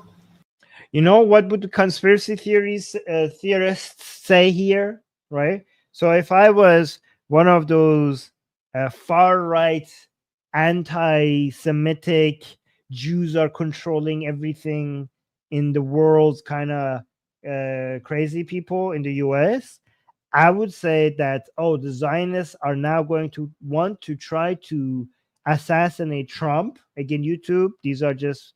I'm not suggesting anything. We're anti-violence on this channel.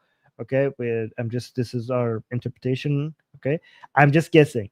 Here's a conspiracy that might come out, that the Zionists would try to kill Trump and pretend that it was the Islamic Republic to get America attack the Islamic Republic. Here's just I just give you a conspiracy theory that I haven't heard anyone say yet, but I'm just predicting somebody will come up with that at some point. Mr. President, if the Prime Minister today were to ask your help in striking at Iran's nuclear facilities to prevent the kind of progress. Oh yeah, Carl is saying also and leftists. Yes, let's not pretend that anti-Semitism is just only a far right thing. And guys, when I say far right, I'm not talking about right-leaning people who have common sense. I'm talking about actually racist people. But yeah, actually, anti-Semitism is common among far left as well. So thank you, people, for clarifying. In striking at Iran's nuclear facilities to prevent the kind of progress towards a nuclear weapon, would you give him the green light? Would it either to do it himself or for the U.S. to participate with them? I don't know that that's what he's going to be asking for. I have no idea that it is. You're telling me. Oh, that's such an important question, guys. This is very important. Prevent the kind of... Because, guys, we have three situations that people are considering, right? One is that United States will do nothing militarily against the Islamic Republic, right? So people are waiting to see what happens in the next 4 years. Will United States get involved militarily against the Islamic Republic, right? A lot of people are saying that it's very unlikely with Trump. So that's option number one. Option number two, so option number one is like involvement, attack, a direct attack by the United States on the Islamic Republic. Option number one. Option number two is no involvement. United States has nothing to do. Like, yeah, we're going to do maximum pressure economically. We're not going to let the Islamic Republic sell its oil to China and its gas to China. We're going to go after all these shadow ships that are trying to secretly selling Iranian oil and gas by mixing it with Iraq. You know what they do, right? So if there's sanction on the Islamic Republic's oil, what the Islamic Republic does is that they secretly mix their oil with Iraqi oil, and they sell them through a Malaysian company. They sell it to China with, I think, 60% discount, like 60% of the original price, so a 40% discount. I think that's the number. I'm not sure, but it's like cheap, very cheap. And that's how they make their money. So and Biden knew that, and he didn't go after these ships because Biden administration didn't want to reduce the oil and gas in the market, because that will increase inflation, and the increased inflation would have made him much less likely for him to get reelected, right? So, but Trump could go and stop that entire thing. Trump could do a deal with China by, putting maximum pressure on China and then reducing some of it by getting China to stop buying this oil. That will be devastating economically for the Islamic Republic, right? So he could do all of that. So without any military involvement, zero military involvement, just economic. So that's option number 2. But there's an option number 3 that Israel was considered. A lot of people are suggesting that Israel might be thinking about, is that United States has promised under Trump that they don't want to that they're going to start no new wars. They're not going to attack any countries. Okay, yes, but maybe what Israel wants is like, okay, we will attack the Islamic Republic, because the Islamic Republic right now, I know Trump says otherwise, but it's not. But it's true that the Islamic Republic has never been this vulnerable, has never been this weak. And Israel thinks that this is a moment of opportunity that I need to take advantage of. If Israel doesn't take advantage of this moment, then for many, many, many years, Israelis will look back at this moment and kick themselves for not taking advantage of this moment. Their greatest enemy was weak to the point of dying, and they didn't go for the kill. So what happens is that maybe Israel's plan, is to just get Americans green light and military weaponry needed for Israel to go attack the Islamic Republic on their own without United States attacking itself. And then United States just, once Israel attacks the Islamic Republic, the Iranian regime, when the Iranian regime wants to respond and attack Israel, United States is just there to defend Israel. Do you understand? This is what some people are hoping in Israel to get. That's the middle ground, right? So option number 1, direct military attack by United States. Option number 2, zero military support by United States, only economic pressure on the Islamic Republic. This is the middle ground approach. Just give us the military weapons that we need, especially the bunker busters that the United States has that Israel doesn't. They get so deep underground that is able to destroy the nuclear facilities that the Islamic Republic has. Give us all of that. Don't put any limitations on them like Biden did, like on many of the weapons. Just give it all to us. We will buy it from you, right? And then when we go at it ourselves, once they obviously want to respond, just be there for us and defend Israel. That is the middle ground some people are hoping. So with that context, let's listen to this. Your help in, President, if the Prime Minister today were to ask your help in striking at Iran's nuclear facilities to prevent the kind of progress towards a nuclear weapon, would you give him the green light? Would it either to do it himself or? So would you give him the green light? That's the second option, right?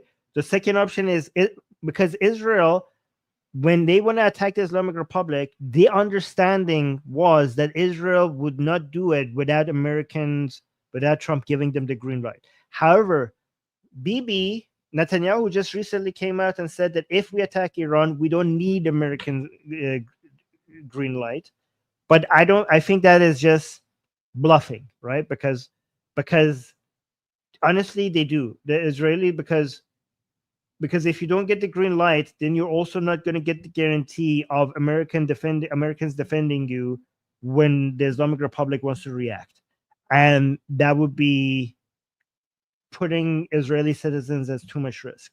So I know why, for honor and for ego sakes, you have to say that we don't need American green light to attack the Islamic Republic, but in reality, they do, right? So the question is, would you green light a them? nuclear weapon. Would you give him the green light? Would it either to do it himself or for the U.S. to participate with him? I don't know that that's what he's going to be asking for. I have no idea that it is. You're telling me. We're going to have a pretty long meeting. We're going to be discussing a lot of things, not only that, but a lot of things. And I'll So he didn't say no. He didn't say let no. you know if the time comes to let you know. But right now, that's not something that I can discuss. Mr. President, when you said if they do it, they get obliterated. Just to be clear, you're talking about if Iran made an attempt on your life. Yeah, that would be called total obliteration. And I have to practice saying that word because it doesn't, my tongue doesn't, it just doesn't, I can't say it for some reason. After, guys, this is what I'm going to do after the show. I'm going to keep playing that word and I'm going to say it and practice it. I can't imagine they do that. It should have been stated by Biden, but he didn't state it because he had no clue, as you know, as everybody knows. What is your vision actually for relationship Do you with have anything Iran? else? No, that's all we have. My vision for For what? a relationship with Iran, and would you? I'd love to have a good relationship with everybody. They can't have a nuclear weapon. So this is the key. This is the part that I knew it would likely happen before Trump comes into power. And I warned Iranian people that this is likely going to happen. And they criticized me for it on the Iranian side. A lot of pro-Trump Iranians were calling me an anti-Trump hater. They called me, like, you guys have no idea how many Iranians said that I have Trump derangement syndrome by just telling them that Trump loves the deal. Trump is not as anti-Islamic Republic as you guys think, that our main ally against the Islamic Republic is Israel, right? Because look at this, because I'd love to have a good relationship with everybody. They can't have a nuclear. Because when he says, I want to have a good relationship with everybody, he's not talking about an Iran after regime change with a secular democratic government. He would love to have a relationship with the Islamic Republic as it is right now, as long as they don't have a nuclear weapon. And I knew that this is a very likely thing that he's going to say. And I was constantly attacked by some of my, again, not all, some of my Iranian followers and fans for not understanding American politics. And apparently I understand American politics more than them, right? So a weapon. That was the only thing that was very important. They can't have a nuclear weapon. Yeah, again, Mazak is saying he obviously said that in the Patrick Bit David. I did watch that, but Mazak, I was saying that more than 4 years ago. Like I was saying this more than 4 years ago. Mazak, go see how many people from Iran who not majority. I'm just saying the Trump supporter Iranians. Go look at that and see how the comments under my analysis on Trump and see how they were attacking me on this. Beyond that, it would be very tough. And yeah, Carl is saying Iranians are turning rednecks. Let me actually say something. I know, Carl, you're joking, but guys, Iranians are. I know some of Americans are anti-Trump, and I know some Israelis don't like Netanyahu. Okay, and the Americans who are anti-Trump, please understand that if you are an Iranian, their support for Trump, please understand where this is coming from. Iranians are desperate. They're desperate to be freed from this regime. And whoever has any chance of getting them out of this situation, their support for any chance at being free makes absolute sense. If you're an Israeli who is anti-Netanyahu and you love Iranian support for Israel but don't like their obsession over Netanyahu, please understand that whatever fault Netanyahu has, nobody has killed more enemies of Iranian people than Netanyahu. Nobody has given so many gifts to Iranian people in the past 40 years more than Netanyahu. And Trump is right now the most powerful person. I don't know if it's Trump or Musk, but Trump is arguably the most powerful person in the whole world right now. And it makes sense for why so many Iranians who have had 40 years of absolute misery under the regime to have some hope for this person to be able to come do something and save them. So don't judge too harshly. Again, Americans who are pro-Trump, they're not going to judge them pro-harshly. They would like, yeah, okay, Iranians, great job that you're supporting Trump. But if you're an American who's anti-Trump, please try to see it from the Iranian people's perspective. It is, you have no idea how suffocating it is to live under the Islamic Republic. Oh, Heavy Griddle is saying, oh, for sure, Armin, I really dislike Trump, but I completely understand why Israelis and Iranians support him, and I don't hold it against them at all. Okay, that is very open-minded of you. Okay, so let's continue this. They insist on doing that. They have some of their leadership, I can tell you right now, and maybe you know it, maybe you don't, but there are many people at the top ranks of Iran that do not want to have a nuclear weapon just for that very reason. Okay, so that was that. I have more videos to show you guys, but I'm gonna end. Let me. I mean, this is way too long. Let me see. Should I go over this one? There's so many important points here. Should I quickly try to play this and go over it? I don't know. Let me just play it. Wait a minute. Wait. Where is that person? Where's that person coming from? Come on, go. You go. What would happen if you hear from the Israeli side today that they're not willing to go through with the deal to get all the hostages back home? No. Are they demanding a path towards a Palestinian state or any other recognition? Everybody's of that demanding one thing. You know what it is? Peace. We want peace. Wait, before I look at this, let me look at the super chats. Mick is, thank you, Mick, for the super chat, saying, thank you, Armin. Watching you from Frankfurt, eating a pizza while looking at you and Trump. Mick, thank you so much for the super chat. I appreciate that. Thank you. That is very sweet. And our league is saying, enjoy that pizza. Our league, thank you so much for the super chat, saying, read the Dictator's Handbook to understand how you have to deal with such regimes. Why Nations Fails would give you more context. Okay, so to your point, some people in the Middle East are saying that Westerners don't understand that Trump is speaking like Middle Easterners, right? So, and this is, so again, I'm not saying this, okay? I'm giving you the interpretation of some people from the Middle East, and also I think Susanna said something similar. Again, I don't want to put words in her mouth, so maybe she could explain herself. But the way Trump speaks, a lot of Arabs understand this, because for many years, a lot of Western countries were trying to get the leaders of Middle Eastern countries to speak and act like Western leaders and to come and negotiate about these things within what is accepted norm among more liberal countries about the standards, you know, human rights, and this is not right, this is good, this is this is bad, ethnic cleansing, this is labeled as this. But if you look at how I don't know, people in the Middle East negotiate, they sound closer to Trump, and they just come out with the most aggressive or maybe sometimes ridiculous, crazy positions, and they all, you know, there's a struggle, and then something comes out of it. And some people argue that Trump is speaking. We finally have an American president that speaks like them, and this is how you deal with them. I don't know. I don't know if this is a Middle Eastern thing, because I don't know. People are saying that in China also that's how it's done, right? So again, they're saying, like, some people who defend Trump say that if you want America to deal with these illiberal countries, do you have to talk like they do, and Trump talks like they do.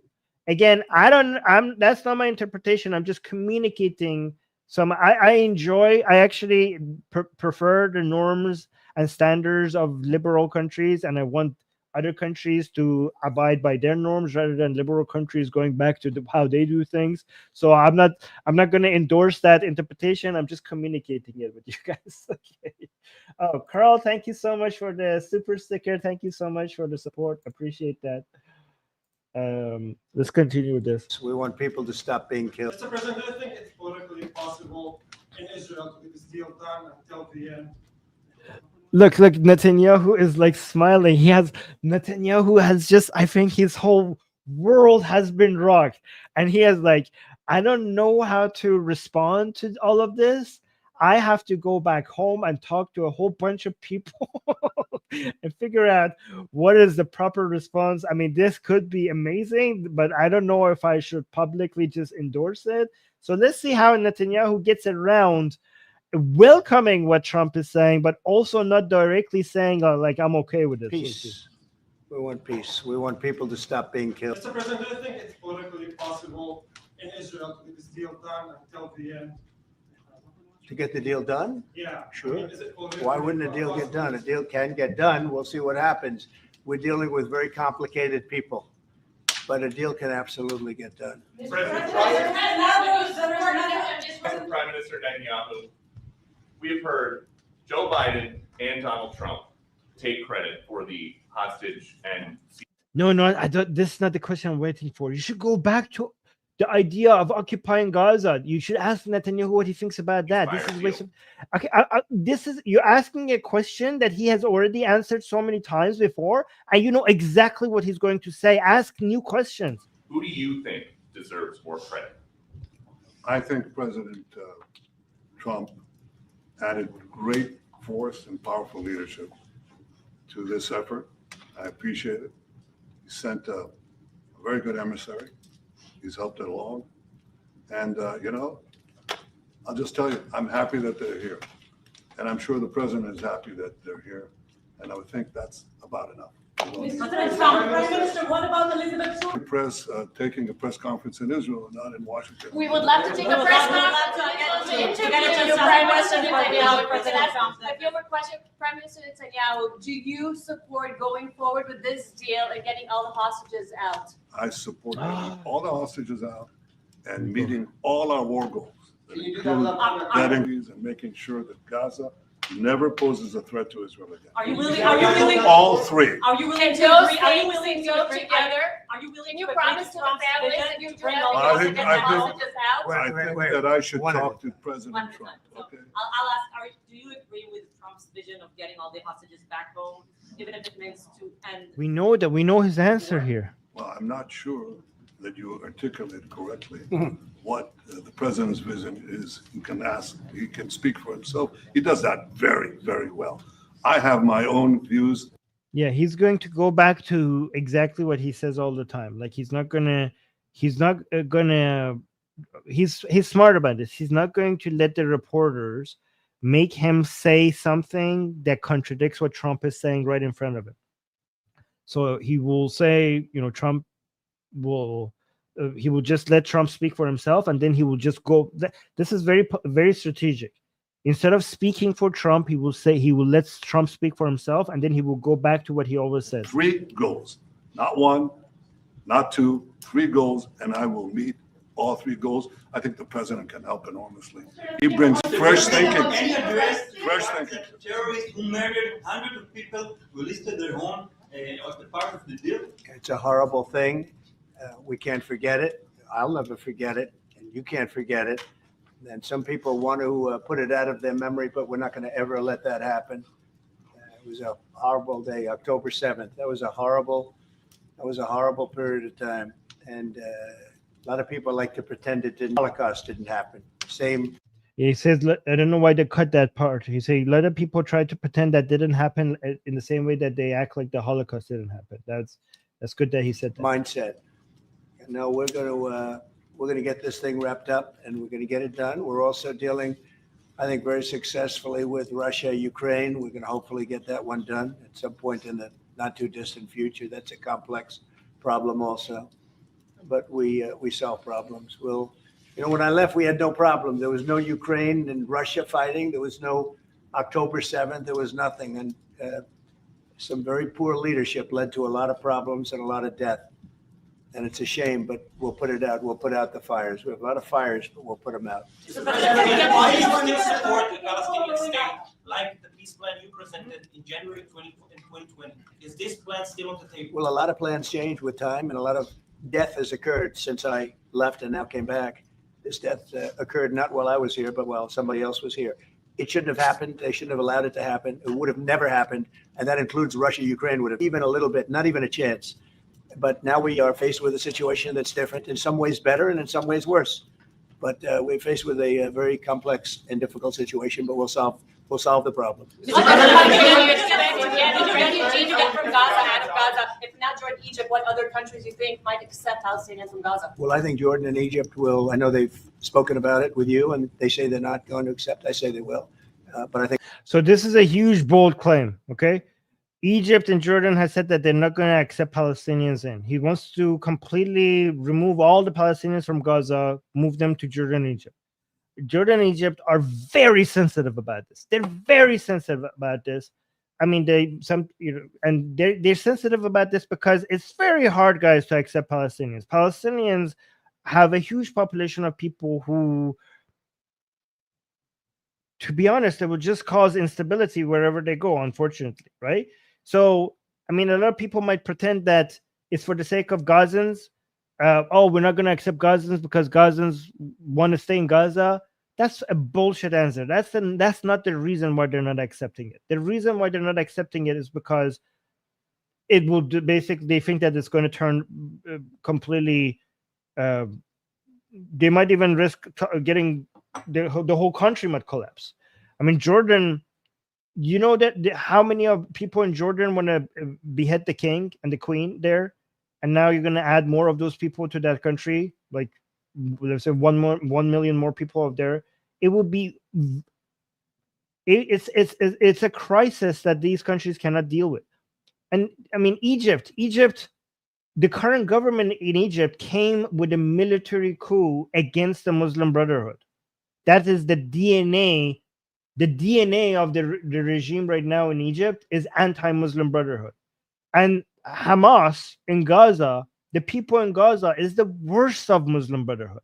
So yeah, sure, let's have 1 million more people in Egypt that are basically would want to behead every single one of the people in power. Sure, let's have that. I mean, they're extremely sensitive about this. They don't want that. And they have came out and aggressively said that, yeah, no, this is not going to happen. And Trump is so confidently saying it will happen. So I don't know what's going to happen, but if this happens, it would be seen as a miracle by Trump.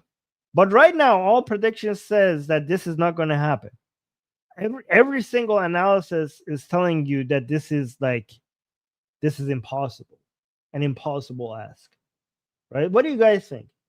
The idea that Trump says that Jordan and Egypt will say yes to me. They said no right now, but I will get them to say yes. So, and Egypt and Jordan are like, yeah, this is accepting a risk close to the end of us. Carl saying Turkey has accepted some. Turkey is one of the countries that is the most affected by refugees from Syria. They're doing a huge portion of their politics right now. It involves trying to get Syrians to go back to Syria. That's so. Turkey is not going to do that. So I don't know. This looks impossible. So I don't know what Trump thinks he's going to do to get Egypt and Jordan to change their mind about this. I cannot imagine this happening, but if it happens, it would be crazy. I mean, it would be like, I mean, at that point, I'm going to come and say like, yeah, Trump is doing things that nobody thought possible. Yeah, D is saying they would be foolish to agree. Yeah, maybe.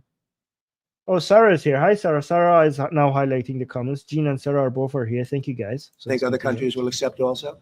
I think that Gaza maybe is a demolition site right now. If you look at Gaza, it's all, I mean, there's hardly a building standing, and the ones that are going to collapse. You can't live in Gaza right now. And I think we need another location. I think it should be a location that's going to make people happy. You look over the decades, it's all death in Gaza. This has been happening for years. It's all death. If we can get a beautiful area to resettle people permanently in nice homes and where they can be happy and not be shot, not be killed, not be knifed to death like what's happening in Gaza. And right now you have in Gaza a very dangerous situation. Yeah, I mean, this is. I mean, this sounds like fantasy, but it's not a bad fantasy. Like people say, this is ethnic cleansing. I mean, I'm not saying if this is foolish, it's foolish because it's not possible. It's not foolish because it's ethnic cleansing. Because let's consider that Trump is saying something that is impossible, but we cannot say it's something that it should be immoral if it was possible. His plan is to have somewhere better for people to live. Like, how is that ethnic cleansing? Like, oh, let's build them somewhere nice that they could live in peace. I mean, if that's ethnic cleansing, we should change the definition of ethnic cleansing to cover only bad things. People permanently in nice homes and where they can be happy and not be shot, not be killed, not be knifed to death like what's happening in Gaza. And right now you have in Gaza a very dangerous situation in terms of explosives all over the place, in terms of tunnels that nobody knows who's in the tunnel. The whole thing is a mess. And I think that if we can resettle, and I believe we can do it in areas where the leaders currently say no. I mean, I've been saying that with Mexico, having to do with the border and all of the things, and you saw what happened. Yeah, Ruby is saying Egypt has a problem with Gazans because of their Muslim Brotherhood affiliation. Yeah, and because they're radicals as well. That's what I said. I said, like, the whole the Egyptian government right now that started as a military coup against Muslim Brotherhood. Happened, 10,000 soldiers, and they're going to do a good job. I really believe that, and I believe Canada is going to do a good job also. And they said the same thing, and then they did something much different than what you were hearing. Oh, D is saying, is it a reward for terrorism, though? I mean, the terrorists would not want this because the people themselves who have radical opinions, they have been brainwashed, and if we don't want to reward them, then we have to condemn millions of people to misery forever just because they have bad ideas. But the leaders who are the terrorists, they would not want this. They do not want the Gazans to have good lives because they are getting funded from the misery. So it wouldn't be a reward to them. It wouldn't be a reward to the leaders. Right. So can this continue? This is very unlucky for them. They've lived like hell. They live like you're living in hell. Gaza is not a place for people to be living. And the only reason they want to go back, and I believe this strongly, is because they have no alternative. What's the alternative? Go where? There's no other alternative. If they had an alternative, they'd much rather not go back to Gaza and live in a beautiful alternative that's safe. I mean, I wouldn't want to see a new poll on that because the only poll we have on this is from before October 7th.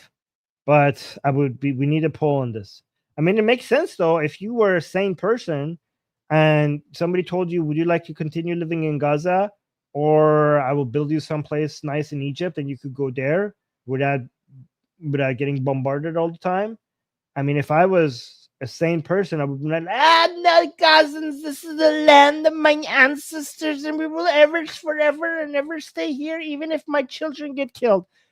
I mean, that's not a rational response. If you were rash, I don't know what their opinions are right now. We need to get a poll right now, but a rational response would be like, yeah, please get me out of here. To Gaza and live in a beautiful alternative that's safe. Would Palestinians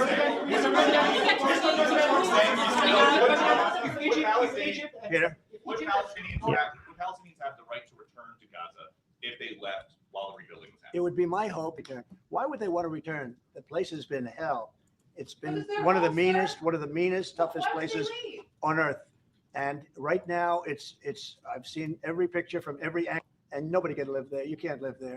So if we can build them through massive amounts of money supplied by other people, very rich nations, and they'll oh yeah, supplied by other people. Like, look, look at Netanyahu's face. He's like, what the hell? Like Trump, Netanyahu is trying to figure out what's happening. I think he didn't expect any of this, and he's looking at the reporters' reactions, and I think he's looking at this with such curiosity because he wanted to see how the world will react to what Trump is saying as much as the rest of us. But look as Trump is explaining this. Look at Netanyahu. And nobody can live there. You can't live there. So if we can build them through massive amounts of money supplied by other people, very rich nations. Supplied by other people, so occupied by United States, owned by United States, no military involvement to go occupy Gaza, no American soldiers to go. How America is going to own it without any military involvement, and it's not going to. America is going to own it and occupy there and build it without spending any money on Gaza either. I don't understand how this is possible. Somebody translate all of this. We can build them through massive amounts of money supplied by other people, very rich nations, and they're willing to supply it. If we can build something. So how would this be owned by you then? Are you going to provide just a framework for other people to come invest? For them in one of the countries, and it could be Jordan, it could be Egypt, it could be other countries, and you could build 4 or 5 or 6 areas. It doesn't have to be one area, but you take certain. So if they're spending on it, why is it not owned by them? How is it owned by you then? Areas, and you build really good quality housing, like a beautiful. Somebody saying America to facilitate change, but not necessarily to own. But he said own twice. He said own twice. Town, like someplace where they can live and not die, because Gaza is a guarantee that they're going to end up dying. The same thing's going to happen again. It's happened over and over again, and it's going to happen again as sure as you're standing there, Peter. So I hope that we could do something where they wouldn't want to go back. Who would want to go back? They've experienced nothing but death and destruction. Yeah, but the question was, once you build it, then can they go back? And he said, no, I'm looking for a long-term solution. But if there's no therefore destruction there and you build it, then the question is, like, can they go back then? Egypt and Jordan tell you no. What will you do then? Well, I don't think they're going to tell me no. Oh, look at this. Look at this. Death and destruction. Egypt and Jordan tell you no. What will you do then? Egypt and Jordan will tell you no. What are you going to do I then? don't think they're going to tell me no. I don't think they're going to tell me no. Well, they already have said no. So what do you mean Trump's like, I don't think they're going to tell me no, but they already said no. So you're saying eventually they will say yes? Is that what he says? I don't think.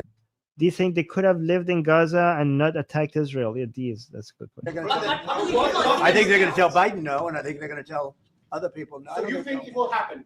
They also told you no. They already told you no. I think there's a good chance. Yeah, How many people are you thinking about? All of them. I mean, we're talking All of about them. probably 1,000,007 people, 1,000,007, maybe 1,000,008.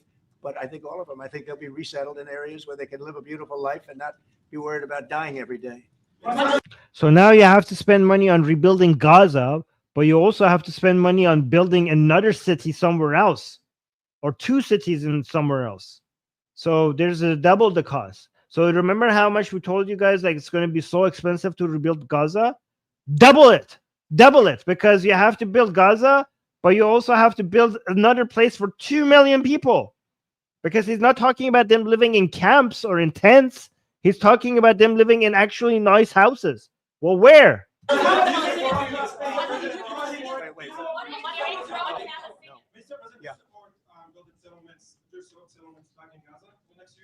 Say it. Building settlements, their settlements back in Gaza next year. Do you support this? I don't see it happening. It's too dangerous for people. Nobody can go there.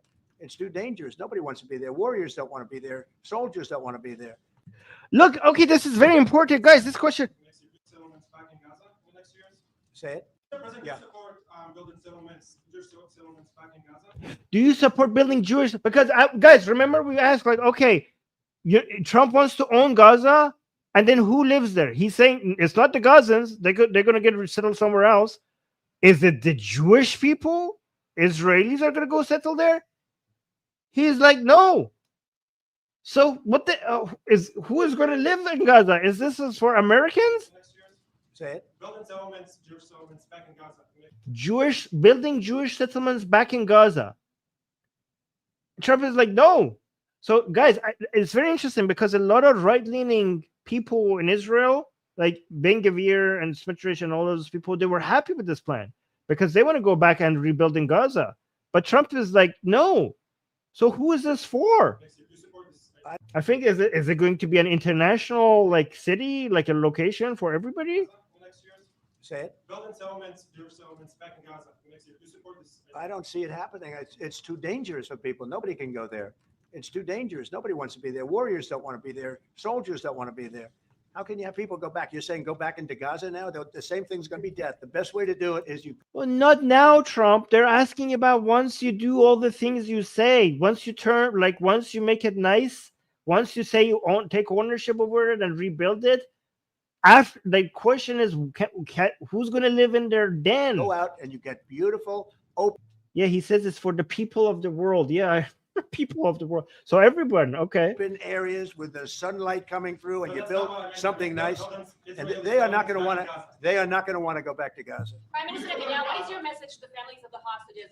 He wants it for himself. It's not, guys. We were all is Gaza going to be for Palestinians or for Israelis? Trump just came out like, no, no, neither is mine. This deal that worried that this deal won't go through. What did he say to them this moment? Same message I said from the beginning of the war. Get them out, get them back. We got over 70%, close to 75% of the people who everybody believed will not get out. We got them in successive deals. He just, Trump just looked at it like, hey, this is beachfront property. Beachfront property. You guys, neither side can handle this, okay? I love beachfront. This is mine now. Close to 75% of the people who everybody believed will not get out. We got them in successive deals, and most recently with the help of President Trump. We're not going to give up on any of them, and we're not going to give up on our other war aims. Hamas is not going to be in Gaza, and we're going to get everyone back. And you would not have. How optimistic are you about reach? Wait, let me actually see. We got a super chat. Our league is saying the way the West deals with dictators typically reinforces the conditions that make dictatorships possible. I mean, I don't agree with that, league. Given, I mean, if you look at dictatorships have been ever since the Western countries have come to power, the level of dictatorship in the world has decreased, and all democracy indexes say that democracy is have been. I mean, if you look at the short-term past, like. It has been on the increase for a little bit, but if you just go just a few decades, democracy has been increasing globally because of Western countries all around the world. So I think the data shows the opposite of what you're saying. But thank you for the super chat. I wanna get to the part where they ask, I think he answered it somewhere else, because Netanyahu, what he thinks about this whole America coming out and occupying Gaza. I think it was not here when he answered it. I think it was in the other, when they were standing next to each other. Because, okay, yeah, I remember. It wasn't here. They asked Bibi what he thinks, either it's here or somewhere else, they asked Bibi what he thinks about America coming out and occupying Gaza. And Bibi had a very clever answer, because he could not have endorsed it, but he could not have taken an anti-Trump position either. So Bibi, the clever politician that he is, came out and said, Trump has some really says things that nobody else considered. And, when he says things that a lot of people say it was wrong, and then he was proven to be right. What he's saying here is something that we should all consider. It's a very bold suggestion that should be heavily considered. So he complimented Trump for his boldness, was clever enough not to endorse it, but was clever enough to praise him at the same time. It was a very, very clever answer by Bibi. It was like politics, like masterclass in politics, if you would listen to it. Well, we're going to try. That's one of the reasons, one of the things that if we, when Israel and the United States work together, and President Trump and I work together, the chances go up a lot. It's when we don't work together, Israel and the United States. See, this is a signal to Trump as well, because Trump was not supporting Bibi 100%. Trump, before Bibi came to the United States, he posted something on Truth Media to, like, Trump does maximum pressure on everyone, including Netanyahu. So before Netanyahu came on to speak with Trump posted something on social media that called Netanyahu it was a professor that called Netanyahu a bastard who takes America and it gets America involved into wars and stuff. And Trump posted that on his own social media account. So a lot of people are like, whoa, what the hell is happening? Trump was supposed to be supporting Netanyahu, but he posted that. So this is because Trump seems to want everybody to know that they're not going to get absolute love from him. Everybody has to be concerned. Trump wants everyone to be concerned about what he's going to do to get the best out of everybody, including Netanyahu. And I think Netanyahu here is responding to that. Look at this. You know, when Israel and the United States work together, President Trump and I work together, you know, the chances go up a lot. It's when we don't work together, Israel and the United States don't work together, that creates problems. When the other side, then it's more difficult. When we cooperate, look, and look at Trump's face. He's smiling because I think Trump knows what Bibi is doing here. Bibi is like saying everything works when we're working with each other, everything works. And when Israel and the United States don't work with each other, nothing works. And I think you look at Trump's face. Trump is knowing how sneaky Bibi is being here with that. He's responding. He's basically telling Trump that if you work with us, everything will work out. when the other side, then it's more difficult. When we cooperate, It's the right chances time are to good. quit once and for all. Say it. Now that Iran is so weak, isn't it the right time to quit their nuclear facilities? Once Now that look at this part is very important. I'm glad we got this part, okay? Because I have to go because I need to get ready for my Persian show, right? Let's just do this part and then we go. now that Iran is so weak, isn't it the Now that Iran is so right weak, time to quit their nuclear facilities? is it correct to hit Iran? Like this is the opportunity that we were all talking about, right? So by Iran, he means the Iranian regime. So we all know it's beyond reasonable doubt that this Iranian regime right now is the weakest it has ever been. It's the most vulnerable that it has ever been. But Trump will now deny the regime being weak. And let me know in the live chat why he's saying that. It's basically, it's undeniable. If anybody is following what's happening with the Islamic Republic, we know the Islamic Republic has never been this weak. But look at Trump's answer, and I have an answer, but let me know in the live chat before I give you my answer. Let me know why you think Trump is saying otherwise. Listen to this. So you say Iran is so weak. I appreciate you saying that. They're not weak. They're very strong right now, and we're not going to allow them to have a nuclear weapon. It's very simple. It's interesting that he's saying Iran is very strong while sitting next to Netanyahu, who has said that he had made this Iranian regime very weak. And I think if I play it a little bit forward, Netanyahu actually contradicts Trump here. He does say, either here or in the other speech that they had, he does say it right next to Trump that the regime is actually very, very weak right now. There's a contradiction between these two men when it comes to the situation where Islamic Republic is right now, right? Somebody, let me see what your answers are, because he has to show that they are formidable adversary. That's a good answer. There's two answers, actually. There's three answers, okay? You know, I signed a very strong proclamation. Iran was in big trouble when I left. They will, you had no problem. October 7th could have never happened. When I left, October 7th could have never happened. And frankly, Russia and Ukraine, as I said, could never have happened. They became very strong, very fast. They sold massive amounts of oil to China and everybody else who would not buy the oil when I was president, because we said, don't buy the oil. And they became very rich very quickly. But they're not weak. They're not weak. They're strong. Doesn't mean they won't be weak. But you know what? We just don't want them to have a nuclear weapon. They can't have a nuclear weapon. That doesn't mean they won't be weak. Okay, so that he just gave you the answer, okay? So there's three answers. The one answer is that he's an idiot and he doesn't know what he's talking about. That's one answer. Answer two is that because he wants to take credit for weakening them, and he wants to show them as a formidable adversary that he will crush. Answer three is that because if you say they're weak, they became weak while Biden was in power. But his narrative is that I made them weak, Biden made them strong, and I will make them weak again. So if you say they're weak, it goes against Trump's narrative that the Islamic Republic became strong during Biden's presidency. It will contradict what he's saying. But what he's saying is absolutely wrong.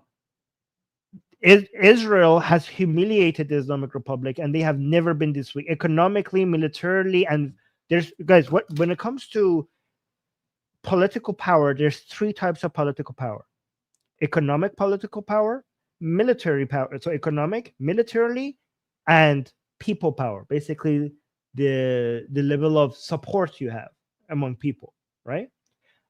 From all the history, the Islamic Republic has never been this weak. Militarily, they have been crushed by Israel, and they also have been proven to be a paper tiger. They have been proven that by Israel. Economically, they're being okay. They have recovered a bit, but there's the regime. The people haven't recovered, but the regime is selling more oil to China because of Biden administration. So there's fair. That's a little bit fair when it comes to economic recovery. But internally, when it comes to the people, more people are against the regime than ever, including even Muslims and including even the base that they have. So the regime is desperate. The regime is weak to the point of even the people within the regime are wondering about a very close collapse. That's how weak they are.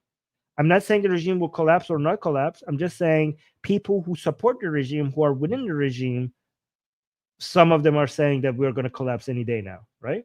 So with all of that, Trump is saying that they're strong. That doesn't make any sense unless one of these are the three explanations. Either if you're anti-Trump, your interpretation might be that he's just full of shit and he doesn't know what he's talking about. If you want to be more strategic, he wants to make sure that he takes credit for weakening them, so they have to be strong for them to get weak, right? So that he could take credit for that. And then the last one is that his narrative that I made them weak in my first term and Biden made them strong. He wants to make sure that he insists on that.